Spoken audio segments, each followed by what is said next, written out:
అందరి అవసరతలు నాకు తెలియదు కదా, అందరి పరిస్థితులు నాకు తెలియదు కదా, నీకు అందరూ తెలుసు కదా, వాళ్ళతో ఒక్క మాటైనా మాట్లాడు నేను మాట్లాడే మాటల్లో. అందుకని నా జ్ఞానం వద్దు, నా ప్రిపరేషన్ వద్దు. వాక్యానికి వచ్చేటప్పుడు ఎంతో కొంత ప్రిపేర్ అవుతాం కదా, ప్రార్థన చేసుకుంటాం, వాక్యం చదువుతాం. కానీ నన్ను మరుగు చేసి నాలో నుండి వీళ్ళతో ఏదో ఒక మాట మాట్లాడు, వచ్చిన వారందరూ ఒక్క మాటైనా పొందుకొని వెళ్ళాలి. ఆ ఒక్క మాట మీ జీవితాల్లో అద్భుతం చేస్తుందన్నమాట. అందుకని చాలా ప్రార్థనతో, సిద్ధపాటుతో, ఆసక్తితో, చాలా భారంతో వచ్చి నిలవబడతాను ప్రభువుకు అప్పగించుకొని. దేవుడు నాలో నుంచి మీతో మాట్లాడతాడు. అర్థమైందా? ధర్మారావన్న ఒక సాక్ష్యం చెప్పాడు. ఇప్పుడు ధర్మారావన్నకి బైపాస్ సర్జరీ చేయాలన్నారు. ఎక్కడున్నారు వాళ్ళ కొడుకు? బైపాస్ సర్జరీ చేయాలన్నారు. ఈయన భయపడుతున్నాడు, ఆయన భయపడుతున్నాడు. సుందరమ్మకి అసలే భయం. ఎక్కడుంది సుందరమ్మక్క? రాలేదా? ఎందుకని? ఇక్కడికి వస్తే బాగా తగ్గిపోద్ది. ఓకే, కూర్చోలేకపోతే పడుకోవచ్చు ఇక్కడికి వచ్చి, కానీ మందిరానికి రావాలి, దేవుని సహవాసంలో కూర్చోవాలి. ఇది ఎట్లాంటిదంటే ఛార్జింగ్ తగ్గిపోతున్నప్పుడు ఛార్జింగ్ పెట్టుకున్నట్టు అన్నమాట. నీ ఆత్మకు, నీ శరీరానికి దేవుని సన్నిధి ఒక ఛార్జింగ్ మిషన్. ఛార్జింగ్ లేనప్పుడే కదా ఛార్జింగ్ పెట్టాలి. ఆరోగ్యం లేనప్పుడే కదా ఆరోగ్యం కావాలి. ఆదరణ లేనప్పుడే కదా ఆదరణ కావాలి. ధైర్యం లేనప్పుడే కదా ధైర్యం కావాలి. సహాయం ఏమీ లేనప్పుడు కదా మనకు సహాయం కావాలి. అందుకని దైవ సన్నిధి అన్నీ బాగుంటే రావడం కాదు, ఏం బాగలేకపోయినా కూడా రావాలి. ఈ పెద్ద చర్చి కట్టాం, కానీ ఈ చర్చి కట్టకముందు పాత చర్చిలో 104 జ్వరం ఉన్నప్పుడు నులక మంచం వేయించుకొని ఈ చర్చిలో నేను పడుకున్నాను ఓ ప్రార్థనలో. వర్షానికి తడిసొచ్చి 104 జ్వరంతో గడగడ గడగడ వణికిపోతూ నేను నులక మంచం వేయించుకొని పాత మందిరంలో పడుకున్నాను. నేను ప్రార్థన అయిపోయేలోపు దేవుడు నన్ను స్వస్థపరిచాడు. లెగిసి మరలా దేవుణ్ణి స్తుతించాను. దేవుని సన్నిధి మనకు ఛార్జింగ్ లాంటిదండి. ఛార్జింగ్ రావాలా? మందిరములోనికి రండి, వందనీయుడేసును చేరండి. అందరు పాడాలి. మందిరములోనికి రండి, వందనీయుడేసును. కలవరమైన కలతలు ఉన్నా, కలవరమైన కలతలు ఉన్నా తొలగిపోవును, ఆలయాన చేరను. కలుగు సుఖములు ఆ ప్రభుని వేడను, మందిరములోనికి రండి, వందనీయుడేసును చేరండి. దేవుని తేజస్సు నిలిచే స్థలమిది, క్షేమము కలిగించు ఆశ్రయపురమిది. దేవుని తేజస్సు పాడాలి. క్షేమము కలిగించు, వెంటాడే భయములైనా, తీరని అపజయములైనా, వెంటాడే తీరని అపజయములైనా తొలగిపోవును, ఆలయాన చేరను. కలుగు సుఖములు ఆ ప్రభుని వేడను, మందిరములోనికి రండి, వందనీయుడేసును. సత్యము బోధించు దేవుని బడిది, ప్రేమను చాటించు మమతల గుడిది. సత్యము బోధించు దేవుని బడిది, ప్రేమను చాటించు మమతల గుడిది. శ్రమల వలన చింతలైనా, శత్రువుతో చిక్కులైనా, శ్రమల వలన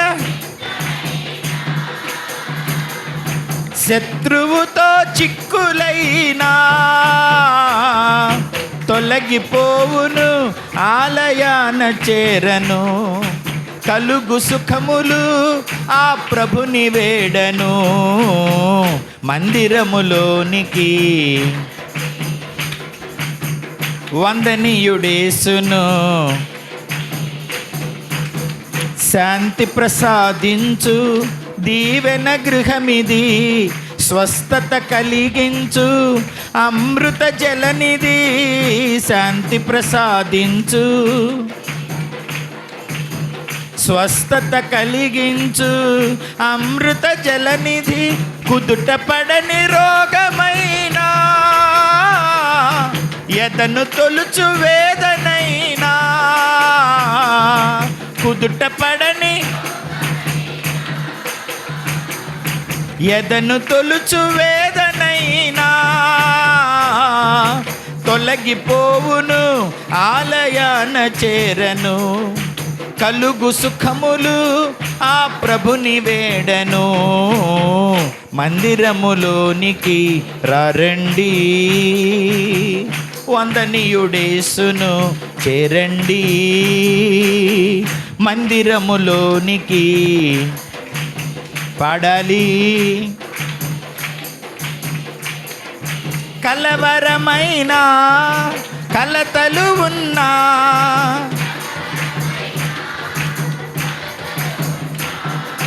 తొలగిపోవును, ఆలయాన చేరను.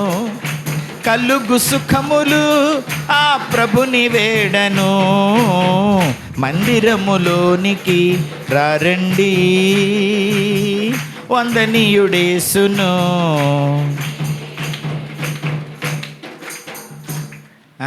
ఇందుని బట్టి ఏం చెప్పాను నీకు? ఆరోగ్యం బాగలేదని ఇంటి దగ్గర ఉండొద్దు, మందిరానికి రండి. దగ్గుతో, తుమ్ముతో, జ్వరంతో దేవుని మందిరానికి రండి. మనస్సు బాగలేదు అని ఇంట్లో పండుకోవద్దు, మంచపు కోళ్ళను పట్టుకొని. అర్థమైందా? మనస్సు బాగలేకపోతే దేవుని దగ్గరికి రావాలి. మనోవ్యాధికి మందు దేవుని దగ్గర ఉంది. నమ్మిన వారు గట్టిగా చప్పట్లు కొట్టి దేవునికి స్తోత్రం చెప్పాలి. అంతే. మనోవ్యాధికి మందు లేదు అన్నది లోకంలో సామెత, మనోవ్యాధికి మందు ఉంది అన్నది దేవుడు చెప్పే సత్యం. కారణం ఏదైనా అవ్వచ్చులే. మనోవ్యాధికి భర్తతోనో, భార్యతోనో, పిల్లలతోనో, వ్యాపారంతోనో, పశువులతోనో, ఉద్యోగంతోనో, అనారోగ్యంతోనో మనోవ్యాధికి కారణం ఏదైనా అవ్వచ్చు. కానీ మనోవ్యాధికి దేవుని దగ్గర మందు ఉంది. చూపిస్తాను రండి. రాజులు మొదటి గ్రంథము 8వ అధ్యాయము, రాజులు మొదటి గ్రంథం 8వ అధ్యాయం 38వ వచనం చదువుతున్నాను. ఇశ్రాయేలీయులకు నీ జనులలో ప్రతి మనిషి తన తన మనోవ్యాధిని తెలుసుకొనును గదా. ఒక్కడైనను జనులందరైనను ఈ మందిరము తట్టు తమ చేతులు చాపి ప్రార్థనా విన్నపములు చేసిన ఎడల ప్రతి మనిషి యొక్క హృదయము నీ వెరుగుదువు గనుక నీవు ఆకాశమును నీ నివాస స్థలమందు విని క్షమించి దయచేసి ఎవరి ప్రవర్తనను బట్టి వారికి ప్రతిఫలమిచ్చి మా పితరులకు నీవు దయచేసిన దేశమందు జనులు బ్రతుకు దినములన్నిటను వారు నీయందు భయభక్తులు కలుగునట్లు చేయుము. నరపుత్రులందరి హృదయములను నీవు మాత్రమే తెలుసుకొని ఉన్నావు కనుక మనోవ్యాధికి మందు ఎక్కడుంది చెప్పండి? దేవుని సన్నిధిలో మనోవ్యాధికి మందుంది. అర్థమైందా? కనుక సమస్య ఏదైనా సరే దేవుని మందిరానికి రావాలి, అంతేగాని రాకుండా ఉండకూడదు.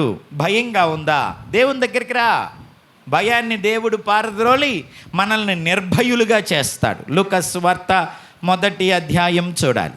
లూకా సువార్త 1వ అధ్యాయంలో దేవుడు మనలను నిర్భయులుగా చేస్తాడు. మనోవ్యాకులత తొలగిస్తాడు, మనల్ని నిర్భయులుగా దేవుడు చేస్తాడు. ఆ మాట మీకు చూపిస్తాను. లూకా సువార్త 1వ అధ్యాయము 68 నుంచి 75 వరకు జకర్యా ప్రవచనం అంతా ఉంది. అందులో మధ్యలో ఉందన్నమాట. ఎందుకైనా ఈ ప్రవచనం చదువుదాం. ప్రభువైన ఇశ్రాయేలు దేవుడు స్తుతింపబడునుగాక. ఆయన తన ప్రజలకు దర్శనమిచ్చి వారిని వారికి విమోచన కలుగ చేసెను. తన సేవకుడైన దావీదు వంశమందు మన కొరకు రక్షణ శృంగమును, అనగా మన శత్రువుల నుండి, మనలను ద్వేషించు వారి అందరి చేతి నుండి తప్పించి రక్షణ కలుగ చేసెను. దీనిని గూర్చి ఆయన ఆది నుండి తన పరిశుద్ధ ప్రవక్తల నోట పలికించెను. ఆయన మన పితరులను కరుణించుటకును, తన పరిశుద్ధ నిబంధనను, అనగా మన తండ్రి అయిన అబ్రహాముతో తాను చేసిన ప్రమాణమును జ్ఞాపకము చేసుకొనుటకును, మనము శత్రువుల చేతి నుంచి విడిపించబడి మన జీవిత కాలమంతయు నిర్భయులమై ఆయన సన్నిధిని పరిశుద్ధముగాను నీతిగాను ఆయనను సేవింపను అనుగ్రహించుటకు ఈ రక్షణ కలుగ చేసెను. అంతేనా? ఆయన మన పాదములను కింద 79వ వచనంలో 3 లైన్లు వదిలేసి చదవండి.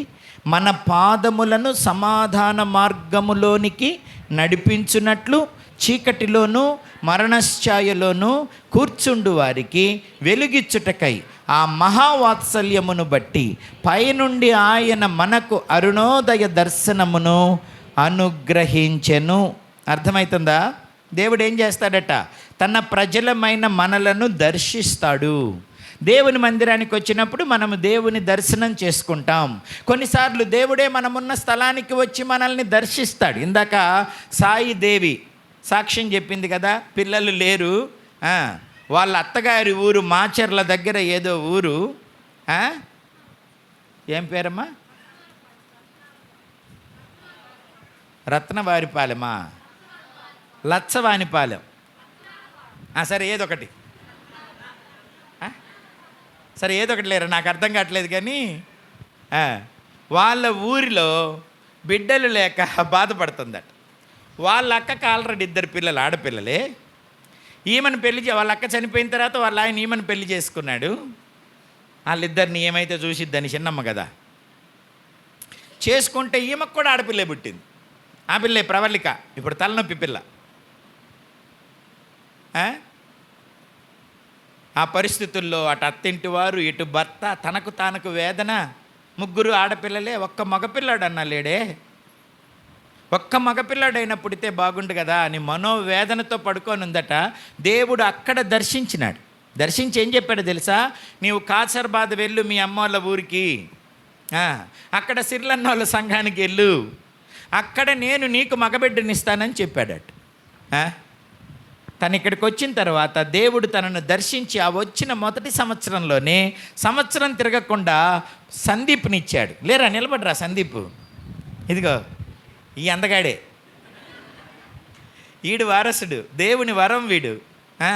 వాళ్ళమ్మ మానసికంగా కృంగిపోయి, అక్కకి 2 ఆడపిల్లలు, అక్క చనిపోయింది, నేను నన్ను చేసుకుంటే నాకు కూడా ఆడపిల్ల పుట్టింది, ఒక్కడైనా మగపిల్లాడు లేకపోతే ఎలా అని మా ఆయన బాధపడుతున్నాడు, నేను ఇవ్వలేకపోతున్నాను అని బాధపడుతుంది.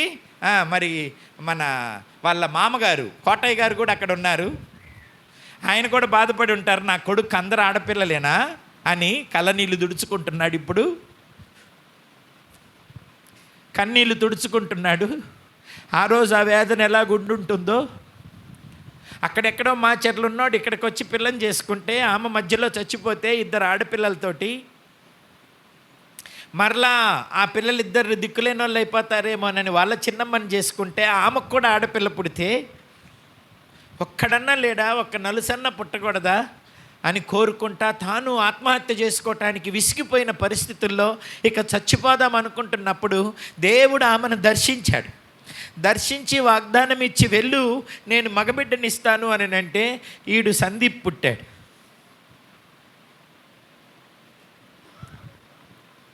ఆ సందీప్ పుట్టేటప్పుడు కూడా ఉమ్మనీరంతా పోయింది. అసలు ఆమెకు తెలియదు ఉమ్మనీరు పోయిన సంగతి. 3 రోజుల ముందే ఉమ్మనీరు పోయి లోపలంతా ఎండిపోయాడు. అసలు వాస్తవానికి ఉమ్మనీరు పోతే కొన్ని గంటల్లోనే పిల్లాడు చచ్చిపోతాడు. మా ఇంట్లో మా అన్న కొడుకు భార్య కోడలు మొన్న ఉమ్మనీరు పోవడం వలన పిల్ల చచ్చిపోయింది, పుట్టిన పిల్లే. ఉమ్మనీరు పోతే కనీసం వాడికి అసలు ఊపిరి అంటకుండా చచ్చిపోవాలా, కడుపులో ఇన్ఫెక్షన్ రావాలా, తల్లి పిల్ల ఇద్దరు చచ్చిపోవాలా. మా ఇంటిలో మా అన్న కోడలికి ఒక 7 గంటలో 8 గంటలో ఉమ్మ నీరు పోయి ఇన్ఫెక్షన్ రావటం వలన తల్లి పిల్లని మేము బతికించలేమన్నారు. చివరికి దైవుని కృప వలన ప్రార్థన చేస్తే తల్లి బ్రతికింది, కానీ పిల్ల చనిపోయింది. ఈడు అసలు బ్రతకాల్సినోడు కాదు సందీప్. ఉమ్మ నీరు పోయి మొత్తం ఎండిపోయి గట్టిగా అయిపోయితే గర్భం అంతా, అప్పుడు తీసుకెళ్తే హాస్పిటల్కి మరలా సేఫ్ డెలివరీ చేశారా, ఆపరేషన్ చేశారా? మామూలు కాన్పు చేశాడు దేవుడు. చప్పట్లు కొట్టి దేవునికి స్తోత్రం చెప్పాలి. ఇది మనుషులకు అసాధ్యమేమో కానీ దేవునికి సమస్తం సాధ్యం. ఇక్కడేమి కూర్చున్న వాళ్ళందరూ మామూలు వాళ్ళు లేరు. ఒక్కొక్కరికి ఒక్కొక్క సాక్ష్యం ఉంది. ఒక్కొక్కళ్ళని చూస్తే ఒక్కొక్క సాక్ష్యం చెబుతాను నేను. దేవుడు ఎన్ని గొప్ప కార్యాలు చేశాడు మీ విషయంలో ఆలోచించుకోండి. వెనక్కి తిరిగి ఎన్ని మేలులు చేశాడో, ఎన్ని ఉపకారాలు చేశాడో, ఎన్ని ప్రమాదాలు తప్పించాడో, ఎన్ని రోగాలు బాగు చేశాడో, మిమ్మల్ని ఎంత దర్శించాడో, మిమ్మల్ని ఎంత ప్రేమించాడో, మిమ్మల్ని ఎన్నిసార్లు విమోచించాడో ఒక్కసారి వెనక్కి తిరిగి ఆలోచించుకోండి. దేవుని కార్యాలు తలపోసుకోండి. అన్నీ చెప్పటానికి లేదు. రథం అక్కను చూస్తే చచ్చిపోవాల్సింది ఎద్దుబొడిచి. అంతకుముందు భయంకరంగా కడుపులో గడ్డొచ్చి అప్పుడు కూడా రక్తం లేక చచ్చిపోవాల్సిన పరిస్థితి. ఇప్పుడు ఉండాల్సింది కాదు. దేవుడు మనలను దర్శిస్తాడు, దేవుడు మనలను రక్షిస్తాడు, దేవుడు మనలను విమోచిస్తాడు, మన భయాలన్నీ తొలగిస్తాడు, వాగ్దానాలు ఇచ్చి నెరవేరుస్తాడు, సమాధాన మార్గంలో మన పాదాలను నడిపిస్తాడు. చీకటిలోనూ మరణఛాయలోనూ కూర్చున్న మనకు అరుణోదయ దర్శనమై ఉదయిస్తాడు. వాగ్దానం ఇచ్చి నెరవేర్చువాడు. అర్థమవుతుందా? దేవుణ్ణి మర్చిపోకూడదు. కమలయ్య హాస్పిటల్లో ఉంటే 4 వాల్వ్స్ 3 వాల్వ్స్ పాడైపోతే 3 వాల్వ్స్ పాడైపోయినాయి గుండెలో. బెడ్ మీదనే చచ్చిపోతాడు, ఆపరేషన్ టేబుల్ మీదనే చచ్చిపోతాడని సంతకాలు పెట్టించుకున్నారు. నేను వచ్చేసరికి ఆపరేషన్ థియేటర్కి తీసుకెళ్లారు. సరిత అక్కడ నిలబడి ఉంది రోడ్డు మీద ఒక గేటు దగ్గర. ఆ పాప నేను ఓదార్చలేకపోయాను. 2 చిన్న పిల్లలు. ఇప్పుడన్నా మొర్దుకాయ హదస కొంచెం పెరిగారు, అప్పుడు చాలా చిన్న పిల్లలు.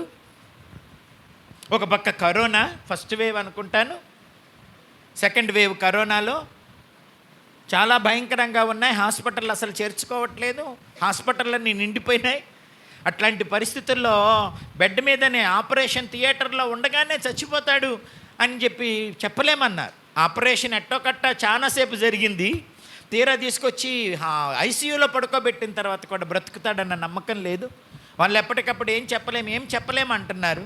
ఆ పరిస్థితుల్లో ఒక్కటే చేశాం, దేవునికి ప్రార్థన చేశాం. ప్రభువు కరుణించి సజీవుడిగా చేసి ఆరోగ్యం ఇచ్చి బ్రతికించి బాగు చేసి ఇప్పుడు ఆయన మరలా ఉద్యోగం చేసుకొని పిల్లలను పోషించుకునే స్థితిని దేవుడిచ్చి ఈరోజు సాక్షిగా నిలిపాడు. చప్పట్లు కొట్టి ప్రభువుకు స్తుతులు చెప్పాలి. మరణఛాయలో చూడండి, మన పాదములను సమాధాన మార్గంలోనికి నడిపించున్నట్లును మరణఛాయలోను చీకటిలోను కూర్చుండు వారికి వెలిగిచ్చుటకై ఆ మహావాత్సల్యమును బట్టి పైనుండి ఆయన మనకు అరుణోదయ దర్శనమును అనుగ్రహించెను. అర్థమైందా? చీకటిలో వెలుగు, మరణంలో జీవం దేవుడు మనకు కలుగజేస్తాడు. అర్థమైందా? అసమాధానంలో సమాధానం ఇస్తాడు, బలహీనతలలో బలమిస్తాడు, బంధకాలలో విడుదలనిస్తాడు. అర్థమవుతుందా? నాశనములో రక్షణనిస్తాడు. అందుకే దేవుని సన్నిధికి నిర్లక్ష్యం చేయకూడదు. దేవుని వాక్యాన్ని సహవాసాన్ని ఎప్పుడూ మనం నిర్లక్ష్యం చేయకూడదు. కొంతమంది అన్నీ బాగుంటే దేవుణ్ణి వదిలేస్తారు, కష్టాలు వస్తే దేవుడి దగ్గరకు వస్తారు. ఆపద మొక్కులోడు కాదు దేవుడు, నీతో సహవాసం చేసే ఆదరణకర్త దేవుడు, ఆత్మీయానురాగాలను పంచేవాడు దేవుడు, ఆత్మానుబంధాన్ని కోరుకుంటున్నవాడు దేవుడు నీతో. అంతేగాని ఏదో ఏటీఎం మిషన్ లాగా వచ్చిపోకూడదు దేవుడి దగ్గరికి. ఈరోజు రాగానే కృపా సముద్రం నాకు షాకింగ్ న్యూస్ చెప్పాడు. మనోడు పెద్దోడు కృపా సముద్రంకి 2 పిల్లలు కదా, పెద్దోడు చందు ఆటో డ్రైవ్ చేస్తున్నాడు. అలా డ్రైవ్ చేసుకుంటా వెళ్తూ ఉంటే ఆ కొండపాడ ఏందది కొండపేట రోడ్డు దగ్గర స్పీడ్గా ఒక కారు వచ్చి ఆటోను గుద్దేసేసింది. ఆటోలో ప్రయాణికులు ఎవరు లేరు, అది దేవుని కృప. ఎందుకని ఎవరైనా ఉండి చచ్చిపోతే అది ఎంత పెద్ద కేసు. తర్వాత చందు కూడా బాగా బలంగా ఉంటాడు మనిషి, బొద్దుగా. ఆ గుద్దడం ఆతో అంట డ్యామేజ్ అయిపోయింది. అతను ఎగిరి పక్కకు దూకినాడట. ఈ కణత దగ్గర మాత్రమే, చిన్న కంటి దగ్గర చిన్న దెబ్బ మాత్రమే తగిలింది. చచ్చిపోవాల్సిన దేవుడు బ్రతికించాడు. ఆటోలో ఎవరు లేకుండా చేశాడు. వాళ్ళందరూ వచ్చి కేసులు పెట్టండి, డబ్బులు ఇస్తారు, అది ఇది అని అంటే, కేసులొద్దు, కోర్టులొద్దు, పోలీస్ స్టేషన్లొద్దు, మాకేమొద్దు. దేవుడు నా కొడుకును బతికించి ప్రమాదం నుంచి కాపాడి చావకుండా ఆయన కాపాడినాడు, అంతే చాలు, మీరేం మాకు డబ్బులు ఇవ్వద్దేమొద్దులే అని చెప్పి అక్కడ నుంచి కొడుకును బాగు చేయించుకొని, ఆటోను బాగు చేయించుకొని ఇంటికి చేరాడట. నేను అక్కడికి వచ్చి కూర్చోగానే వెంటనే వచ్చి మోకాళ్ళుని, అన్న దేవుడు నా కొడుకును కాపాడాడన్నా అని కన్నీటితో సాక్ష్యం ఇస్తున్నాడు. ఎవరు కాపాడుతారు చెప్పండి? అదే పొక్కునూరులో శ్రీను అనే ఒక అబ్బాయి వెళ్తా బైక్ మీద డివైడర్కు గుద్దుకొని క్రింద పడిపోతే పుర్రే ముక్కలు అయిపోయి 5-6 ముక్కలు తీశారు. ఆపరేషన్ చేసి ఐసీయూలో పెడితే అతడు చచ్చిపోయాడు. బైక్ మీద వెళ్తా డివైడర్ గుద్దుకున్నాడు. చీకటిలోనూ మరణఛాయలోనూ ఉన్నవారికి దేవుడు అరుణోదయ దర్శనమవుతాడు. నా ప్రియ దేవుని పిల్లరా, దేవుడు సజీవుడు, సర్వశక్తిమంతుడు, నిన్ను కునుకక నిద్రించక కాపాడేవాడు. కనుక దేవుని సన్నిధికి రావాలి, నిన్ను నీవు బలపరుచుకోవటానికి. నీ ఆత్మను, నీ శరీరమును, నీ మనస్సును మూడింటిని బలపరుచుకోవటానికి నువ్వు దేవుని దగ్గరికి రావాలి. ఎక్కడ పరిష్కారం దొరకకపోయినా దేవుని దగ్గర పరిష్కారం దొరుకుతుంది. ఇట చెప్పమంటే సాక్ష్యాలు తెల్లారేదాకా చెబుతారు. సాక్ష్యాలు మీకు టైం ఇవ్వాలే కానీ తెల్లారేదాకా సాక్ష్యాలు చెప్తారు. మీ గురించి నన్ను చెప్పమంటే ఈ అన్ని ఊర్లు కలిపి 5 ఊర్లు 6 ఊర్లు కోనైపాలెంతో 6 ఊర్లు కలిపి నేను సాక్ష్యాలు చెప్పదలిస్తే వారాలు అయిపోతాయి. ఒక్కొక్క పరిస్థితిని వివరిస్తే ఎన్ని కార్యాలు ఊహించలేని మేలులతో నింపిన నా యేసయ్యా, నీకు నా వందనం. ఊహించలేని మేలులతో నింపిన నా యేసయ్యా, నీకు నా వందనం. వర్ణింపగలనా నీ కార్యముల్, వివరింతునా నీ మేలులను. వర్ణింపగలనా నీ కార్యముల్, వివరించగలనా నీ మేలులన్. ఊహించలేని మేలులతో నింపిన నా యేసయ్యా, నీకు నా వందనం. ధర్మరావు అన్న సంగతి చెబుతా మధ్యలో ఆపాను కదా. ఆయనకి ఆపరేషన్ చేయాలన్నారు, ఈయన ఏడుస్తాడు, అలా మనవరాలు ఏడుస్తుంది, అక్క ఏడుస్తుంది. చాలా బలహీనంగా ఉన్నాడు మనిషి. అలాంటి పరిస్థితుల్లో ముందు మందులు ఇచ్చి పంపిస్తానులే, చాలా బలహీనంగా ఉన్నాడు, వేసినా కూడా ఏమవుతుందో తెలియదని చెప్పి మందులు ఇచ్చి పంపించారు. ఆ మందులు కొనసాగుతూనే ఉన్నాయి. ఎన్ని సంవత్సరాలు? 1 సంవత్సరం అయిందా? 2 సంవత్సరాలు అయిందా? 1 సంవత్సరం అయింది. ఇప్పుడు డాక్టర్ అంటున్నాడట, ఆ మనిషిని పట్టకుండా మళ్ళీ టెస్టులు చేయాలా? అసలు ఆపరేషన్ చేయాల్సినోడు పడవకు పోవటం ఏమిటి, వలయ్యటం ఏమిటి, గసరాకపోవటం ఏమిటి, పని చేయటం ఏమిటి? తీసుకురండి అతన్ని నా దగ్గరికి, మళ్ళా టెస్ట్ చేసి చూద్దాం అంటున్నాడట. డాక్టర్లే ఆశ్చర్యపోయేటట్లు చేయగలిగిన అద్భుత దేవుడు మన దేవుడు. అర్థమైందా? ఆ దేవుని గడప దగ్గర కూర్చోవాలా. సమస్యలు వస్తాయి, పరిష్కారం ఆయన దగ్గర దొరుకుతుంది. మనోవేదనలకు, ప్రవర్తన సమస్యలకు అన్నిటికీ పరిష్కారం దొరుకుతుంది. దేవుని దగ్గర పరిష్కారం లేని సమస్య ఏముందో చెప్పండి. అయితే మనకు ప్రార్థనలో పట్టుదల, విశ్వాసంలో నిలకడ, కాస్త ఓర్పు, నిరీక్షణ కావాలి. అర్థమవుతుందా? కాస్త కనిపెట్టుకోవాలి. కనిపెట్టడం అంటే ఏంటి? ఓర్పు కావాలి. కనిపెట్టాలంటే నిరీక్షణ కావాలి. కనిపెట్టాలంటే విశ్వాసం కావాలి. కనిపెట్టాలి అని అంటే పట్టుదల కూడా కావాలి. కనిపెట్టడం అనే మాట చాలా సింపులే, కానీ కనిపెట్టడానికి ఇవన్నీ కావాలి, అంతే కదా. విశ్వాసం లేకపోతే, నమ్మకం లేకపోతే ఎవడు కనిపెడతాడు? పట్టుదల లేకపోతే ఎవడు నిలబడి ఉంటాడు కదా. ఏదో మేలు జరుగుద్ది అన్న నిరీక్షణ లేకపోతే ఎట్ట కనిపెడతాం మనం అసలు? ఓర్పు లేకపోతే ఎట్లుంటాం అసలు? ఇవన్నీ ఉండాలా? ఉంటే దేవుడు తప్పక మేలు చేస్తాడు. నీ బంధకాలలో నీకు విడుదల ఇస్తాడు. నీ శత్రువుల మీద నీకు విజయం ఇస్తాడు. నీ నాశనంలో నీకు రక్షణ ఇస్తాడు. నీ మరణంలో జీవం ఇస్తాడు. నీ చీకటిలో వెలుగునిస్తాడు. నీ అసమాధానంలో సమాధానం ఇస్తాడు. నీ భయాలలో నీకు నిర్భయత్వాన్ని ఇస్తాడు. నమ్మాలి, నిలిచి ఉండాలి, కనిపెట్టుకోవాలి. దేవుడు తప్పక దర్శిస్తాడు. ఆయన దర్శించు దేవుడు. ఎవరు చెప్పండి? ఆయన హీ విల్ విజిట్ అస్. దేవుడు మనల్ని విజిట్ చేస్తాడు. అబ్రహామును దర్శించాడు, ఇస్సాకును దర్శించాడు, నోవహును దర్శించాడు, భక్తులందరినీ దర్శించాడు. ఆకాశంలో కూర్చొని దేవుడు ఊరక ఉండడు. అర్థమైందా? ఆయన చూస్తాడు, దర్శిస్తాడు. కీర్తనల గ్రంథం 33వ అధ్యాయం చూడండి. దేవుడు మనలను దర్శించేవాడు, దర్శిస్తాడు తప్పకుండా. ఆయన దర్శనం కొరకు మనం ఎదురు చూడాలి. ఆయన సమయం కొరకు మనం ఎదురు చూడాలి. అందుకు మనకు కాసింత ఓర్పు కావాలి, ఓర్పు కావాలి. ఈలోపే చాలా తొందరపడిపోతాం మనం. కీర్తనల గ్రంథము 33వ అధ్యాయము 13వ వచనం చదువుతున్నాం. యెహోవా ఆకాశములో నుండి కనిపెట్టుచున్నాడు, ఆయన నరులందరినీ దృష్టించుచున్నాడు. తానున్న నివాస స్థలములో నుండి భూలోక నివాసులందరి వైపు ఆయన చూచుచున్నాడు.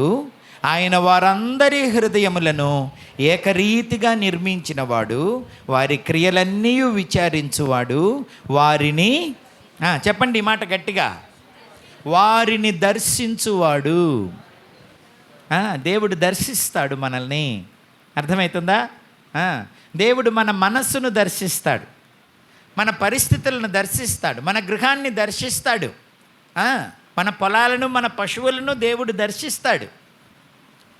దేవుడు అన్నిటినీ చూస్తున్నాడు, అందరినీ చూస్తున్నాడు, అందరి హృదయాలు చూస్తున్నాడు. ఇందాక రాజులు 1 గ్రంథంలో సమూయేలు చేసిన ప్రార్థన చదివాం కదూ. మరొక్కసారి ఆ ప్రార్థన కూడా చదవండి.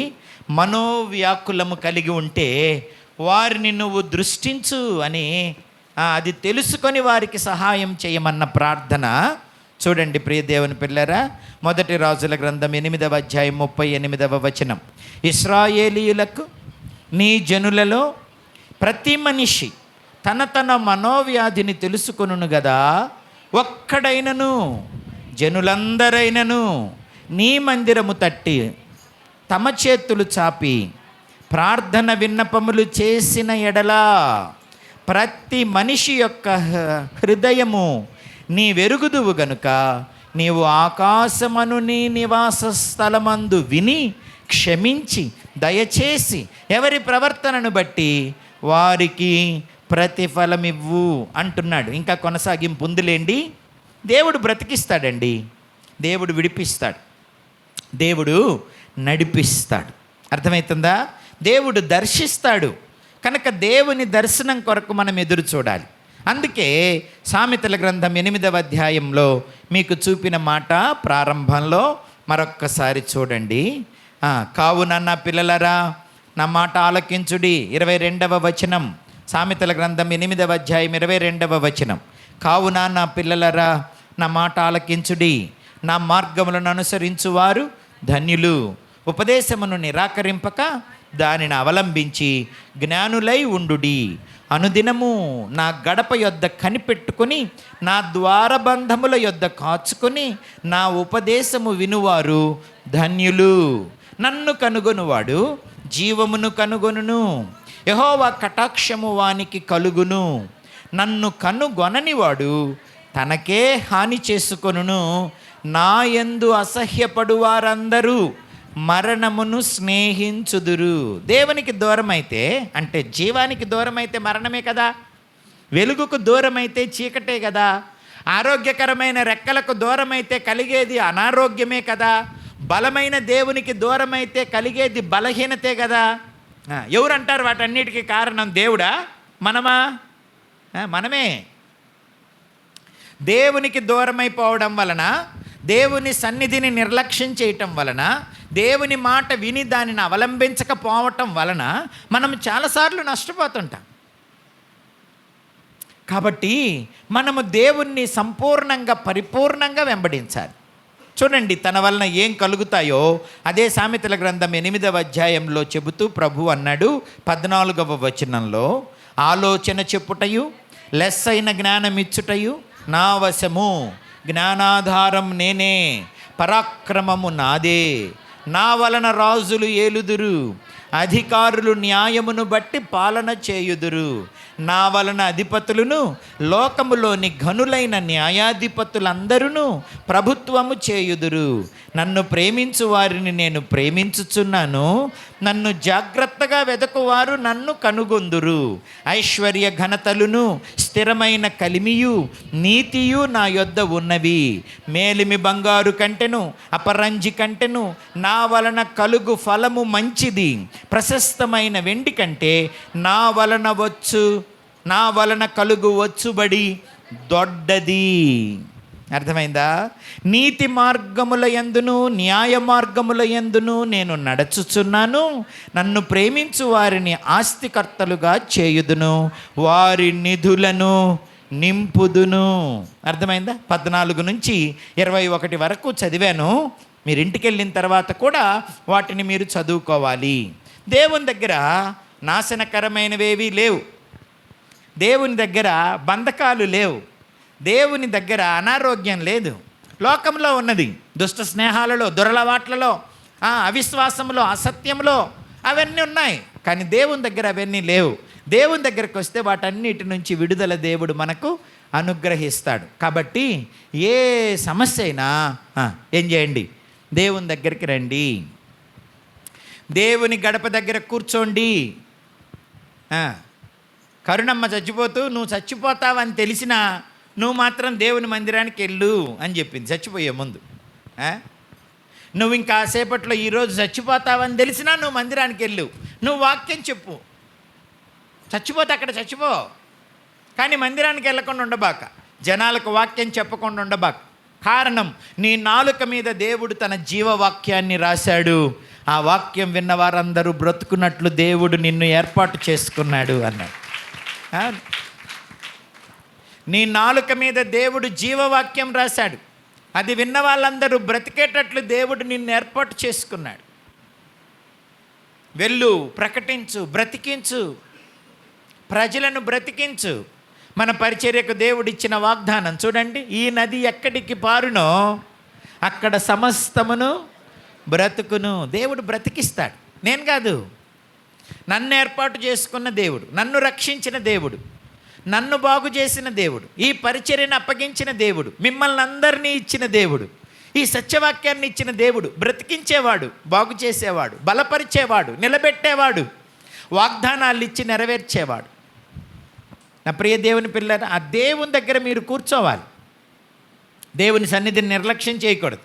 ఉంటాయిలే చాలా సహవాసాలు, ఉంటారులే చాలామంది దేవుని సేవకులు, వాళ్ళని తక్కువ చేసి నేనేం మాట్లాడట్లేదు. కానీ దేవుడు మనకిచ్చిన వాగ్దానంలో, మన పరిచర్యలో మీరు బలము పొందాలి, స్థిరముగా నిలవాలి, క్రమముగా నడవాలి. అర్థమైందా? దేవుని మాటలు అవలంబించాలి. అప్పుడు మీరు బ్రతుకుతారు, దేవుడు మిమ్మలను బ్రతికిస్తాడు. అర్థమవుతుందా? కనుక ప్రభు సన్నిధిని నిర్లక్ష్యం చేయకండి. అది నేను టోటల్గా చెప్పదలిచింది. వచ్చి ఊరకెడ కూర్చోవటం కాదు, వినండి. వినటమే కాదు, అవలంబించండి. దేవుడు 3 విషయాలు చెప్పాడు. నా గడప దగ్గర వచ్చి కూర్చోండి ఫస్ట్, ఆ తర్వాత నా మాటలు మీరు వినండి, విన్న మాటలను మీరు అవలంబించండి అని అంటే వాటిని అనుసరించి చెయ్యండి. నువ్వు రాకపోతే ఇంక మిగతా రెండింటికి ప్రయోజనంలా. వచ్చిన తర్వాత వినకపోతే నిద్రమత్తుతో ఉంటే అది ప్రమాదమే. విన్న తర్వాత దాన్ని అనుసరించకపోతే దాని వలన కూడా ప్రయోజనం ఉండదు. కనుక రండి, కూర్చోండి, వినండి, అవలంబించండి. చెప్పండి, రండి, కూర్చోండి, వినండి, అవలంబించండి. అప్పుడు మీరు బ్రతుకుతారు. అంతే. నా బాధలు నేను పడతా, నా కష్టాలు నేను పడతా అనొద్దు. దేవుడా దేవుడా దేవుడా దేవుడా అంటే దేవుడు ఏం చేస్తాడు అనబాకండి.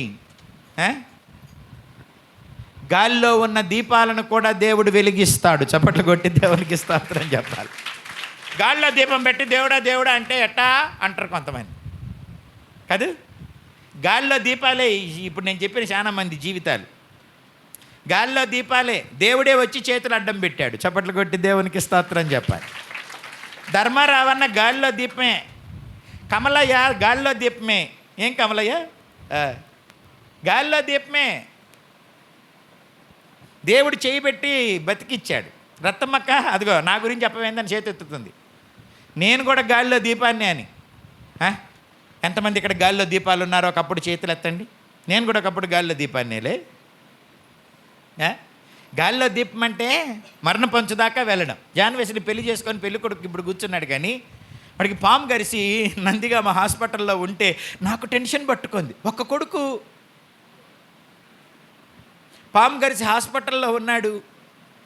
దేవుడా ఆ విషయం ఎక్కితే ఏమవుతుందో, బతికించయ్యా అని గవర్నమెంట్ హాస్పిటల్కి వెళ్ళి దేవుని పాదాలు పట్టుకుంటే దేవుడు విషమంతా తీసేసి దేవుడు వాడిని బ్రతికించి ఇంజనీర్ని చేసి సాఫ్ట్వేర్ ఉద్యోగం ఇచ్చి ఈరోజు దేవుని నమ్ముకున్న భార్యనిచ్చి ఈరోజు ఒక కుటుంబీకుడిగా నిలవబెట్టాడు.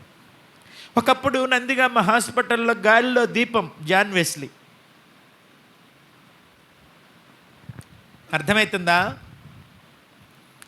గాలిలో దీపాలకు దేవుడు చేతులు అడ్డు పెడతాడు. లుదియమ్మ ఎక్కడుంది? వచ్చిందా రాజు? లూదియా చెల్లి ఒకప్పుడు గాలిలో దీపం.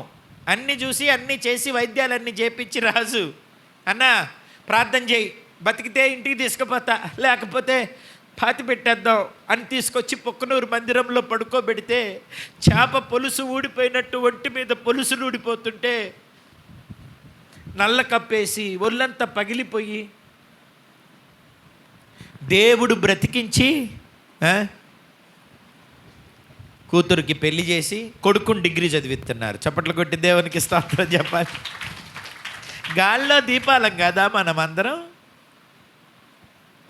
ఆ దీపాలకు దేవుడు చెయ్యి బట్టి బతికించలేదా? అర్థమైందా? నడిపిస్తాడు నా దేవుడు, శ్రమలోనైనా నన్ను విడువడు. నడిపిస్తాడు నా దేవుడు, శ్రమలోనైనా. అడుగులు తడబడిన అలసట పైబడిన, అడుగులు తడబడిన అలసట పైబడిన, చేయి పట్టి వెన్ను తట్టి చక్కని ఆలోచన చెప్పి, చేయి పట్టి వెన్ను తట్టి చక్కని ఆలోచన చెప్పి నడిపిస్తాడు నా దేవుడు, శ్రమలోనైనా. అంధకారమే దారి మూసిన, నిందలే నన్ను కృంగదీసిన, అంధకారమే దారి మూసిన, నిందలే నన్ను కృంగదీసిన, తన చిత్తం నెరవేర్చుతాడు, గమ్యం వరకు నన్ను చేర్చుతాడు. తన చిత్తం నెరవేర్చుతాడు, గమ్యం వరకు నన్ను చేర్చుతాడు, నడిపిస్తాడు. బిగ్గరగా పాడాలి, చప్పట్లు కొట్టాలి. నడిపిస్తాడు శ్రమలోనైనా, కష్టాల కొలిమి కాల్చివేసిన, శోకాలు గుండెను చీల్చివేసిన, కష్టాల కొలిమి కాల్చివేసిన, శోకాలు గుండెను తన చిత్తం నెరవేర్చుతాడు, గమ్యం వరకు నన్ను చేర్చుతాడు. తన చిత్తం నెరవేర్చుతాడు, గమ్యం వరకు నన్ను చేర్చుతాడు. నడిపిస్తాడు నా దేవుడు, శ్రమలోనైనా నడిపిస్తాడు.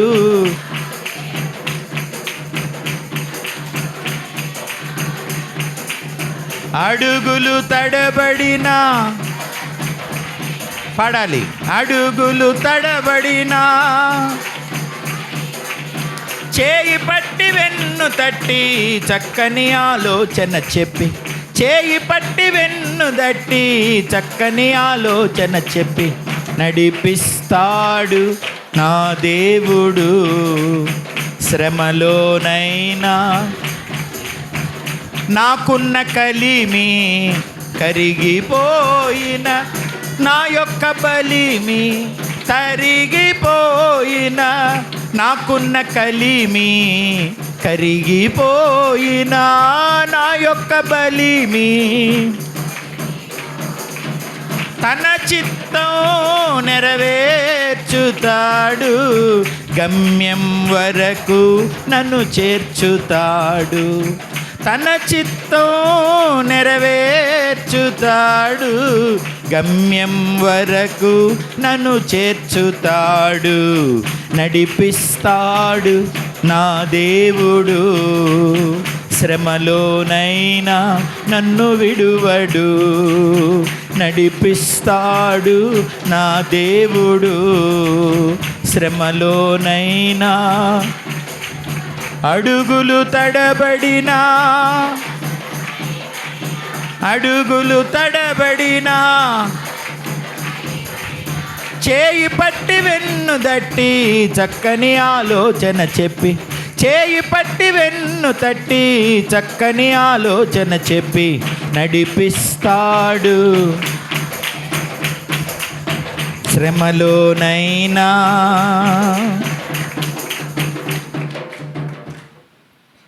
గట్టిగా ప్రభువుకు ఒకసారి స్తోత్రం చెప్పండి. గాలికి చేతులన్నీ అడ్డం పెడతాడు, గాలే వీవకుండైనా చేస్తాడు. శిష్యులు సముద్రంలో వెళ్తున్నప్పుడు గాలి రేగింది, తుఫాను రేగింది, అలలు లెగిసి ఆ దోణి మీద కొట్టినాయి.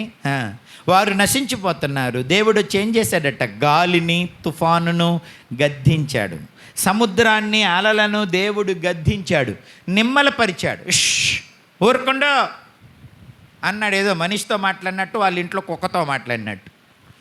మన కుక్క అరుస్తుంటే నోర్మై అనగానే కుక్క నోరు మూసుకుంటుంది. ఊరంతా వినపడేటట్టు బో బో బో బో బో బో అని అరిచి గుండెలు అరిచిపోయేటట్టు జారిపోయేటట్టు అరుస్తాయి కొన్ని కుక్కలు. యజమానుడు వచ్చాయి నోర్మై అనగానే సద్దు మణిగిపోద్దే.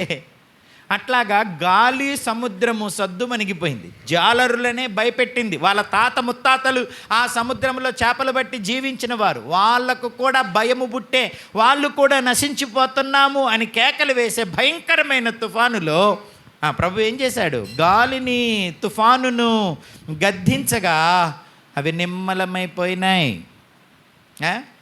సోమేశ్వరరావు వాళ్ళ అమ్మమ్మ అన్నపూర్ణమ్మ నందిగామలో ఉంటే ఏదో లారీ వచ్చి టిఫిన్ బండిని గుద్దితే సలసల సలసల కాగుతున్నా గుంటూరులోనా సాంబార్ వచ్చి మీద పడిపోయినట్టు తాటంతా ఊడిపోయింది. ఆమెను కూడా తీసుకొచ్చి నందిగామ హాస్పిటల్లో పెట్టారు. నేను అనుకున్నాను శవమే వచ్చిద్దేమో ఇంటికని. అసలే ముసలావిడ, కండలన్నీ కరిగిపోయి ఒళ్ళు జవజవలాడుతుంది. జవజవలాడుతున్న ఒంటి మీద సలసల సలసల కాగుతున్న సాంబార్ పడితే ఎట్టుంటుంది చెప్పండి? మొత్తం ఊడిపోయింది. ఊడిపోతే ఈ మనిషికి ఇన్ఫెక్షన్స్ వచ్చేస్తాయి. పైగా గవర్నమెంట్ హాస్పిటల్లో ఉంది. రేపో మాపో చచ్చిపోతే పట్టుకొస్తారేమో అనుకుంటున్నా. అప్పుడు ఉద్యోగం చేస్తున్నాను కదా, మళ్ళీ సెలవు పెట్టి రావాలేమో మళ్ళీ భూస్థాపన చేయటానికి అనుకున్నానండి. వాస్తవానికి నేను ఇప్పుడు వచ్చాను ఆల్రెడీ. మళ్ళా చచ్చిపోతే మళ్ళీ పాతి పెట్టడానికి మళ్ళీ ఇంకో సెలవు పెట్టుకొని రావాల్సి వస్తుంది. 2-3 రోజుల్లో వార్త వింటా కాబోలు అనుకున్నా. కానీ నిక్షేపంగా ఉందండి. 100 సంవత్సరాల పైన ఉంటాయి వయస్సు. చప్పట్లు కొట్టి ప్రభువుని స్తుతించాలి. 100 సంవత్సరాలకు పైన ఉంటాయి, నిక్షేపంగా ఉంది, అటు ఇటు నడుస్తోంది, తన పనులు తాను చేసుకుంటోంది. దేవుడు వదిలిపెడతాడా? దేవుడి కంటే మనకు ఆశ్రయం ఎవరున్నారు? దేవుడు మనల్ని దర్శిస్తాడు. అందరి గురించి ఏం చెప్పండి, ఒకళ్ళ గురించి చెప్పాను కదా. నేను మీ అందరి సాక్ష్యాలు చెప్తే వారం రోజులు అయిపోద్ది కంటిన్యూస్గా. కానీ మీ అందరికీ తెలుసు, మీరు ఏ స్థితిలో దేవుడు మిమ్మల్ని కాపాడాడో మీకు తెలుసు. దేవుడు ఎలాంటి అద్భుతాలు చేశాడో, ఎన్ని భయంకరమైన ఆపరేషన్లు. చిన్నమ్మమ్మ 6 గంటలో 12 గంటలో కోమాలో ఉండింది. 6 గంటలు అనుకుంటా, చచ్చిపోయింది అనుకున్నారు, వదిలేశారు. పిడుగురాళ్ళ వెళ్ళి చూసి ప్రార్థన చేసి వచ్చాము. అది అయిపోయి కూడా మరలా 2 సంవత్సరాలు 3 సంవత్సరాలు అవుతుంది కదమ్మా. నా ప్రియ దేవుని పిల్లరా, దేవుడు ఎప్పుడు మనల్ని వదిలిపెట్టాడు. మీరు దేవుడిని వదిలిపెట్టబాకండి. ఎన్ని కష్టాలన్నా రాని, ఎన్ని కరువులన్నా రాని, ఎన్ని సమస్యలన్నా రాని, దేవుని మందిరం చేరి ప్రార్థన చేయండి. మొదటి రాజులు 8వ అధ్యాయం చూడండి. సొలొమోను ప్రార్థన మనమందరము తెలుసుకోవలసిన స్థితి. దేవుణ్ణి ఆశ్రయించి ప్రభువును మనము వేడుకుంటే ప్రభువు మనకు సహాయం చేస్తాడు. 30వ వచనం చదువుదాము. రాజులు మొదటి గ్రంథం 8వ అధ్యాయం 30వ వచనం.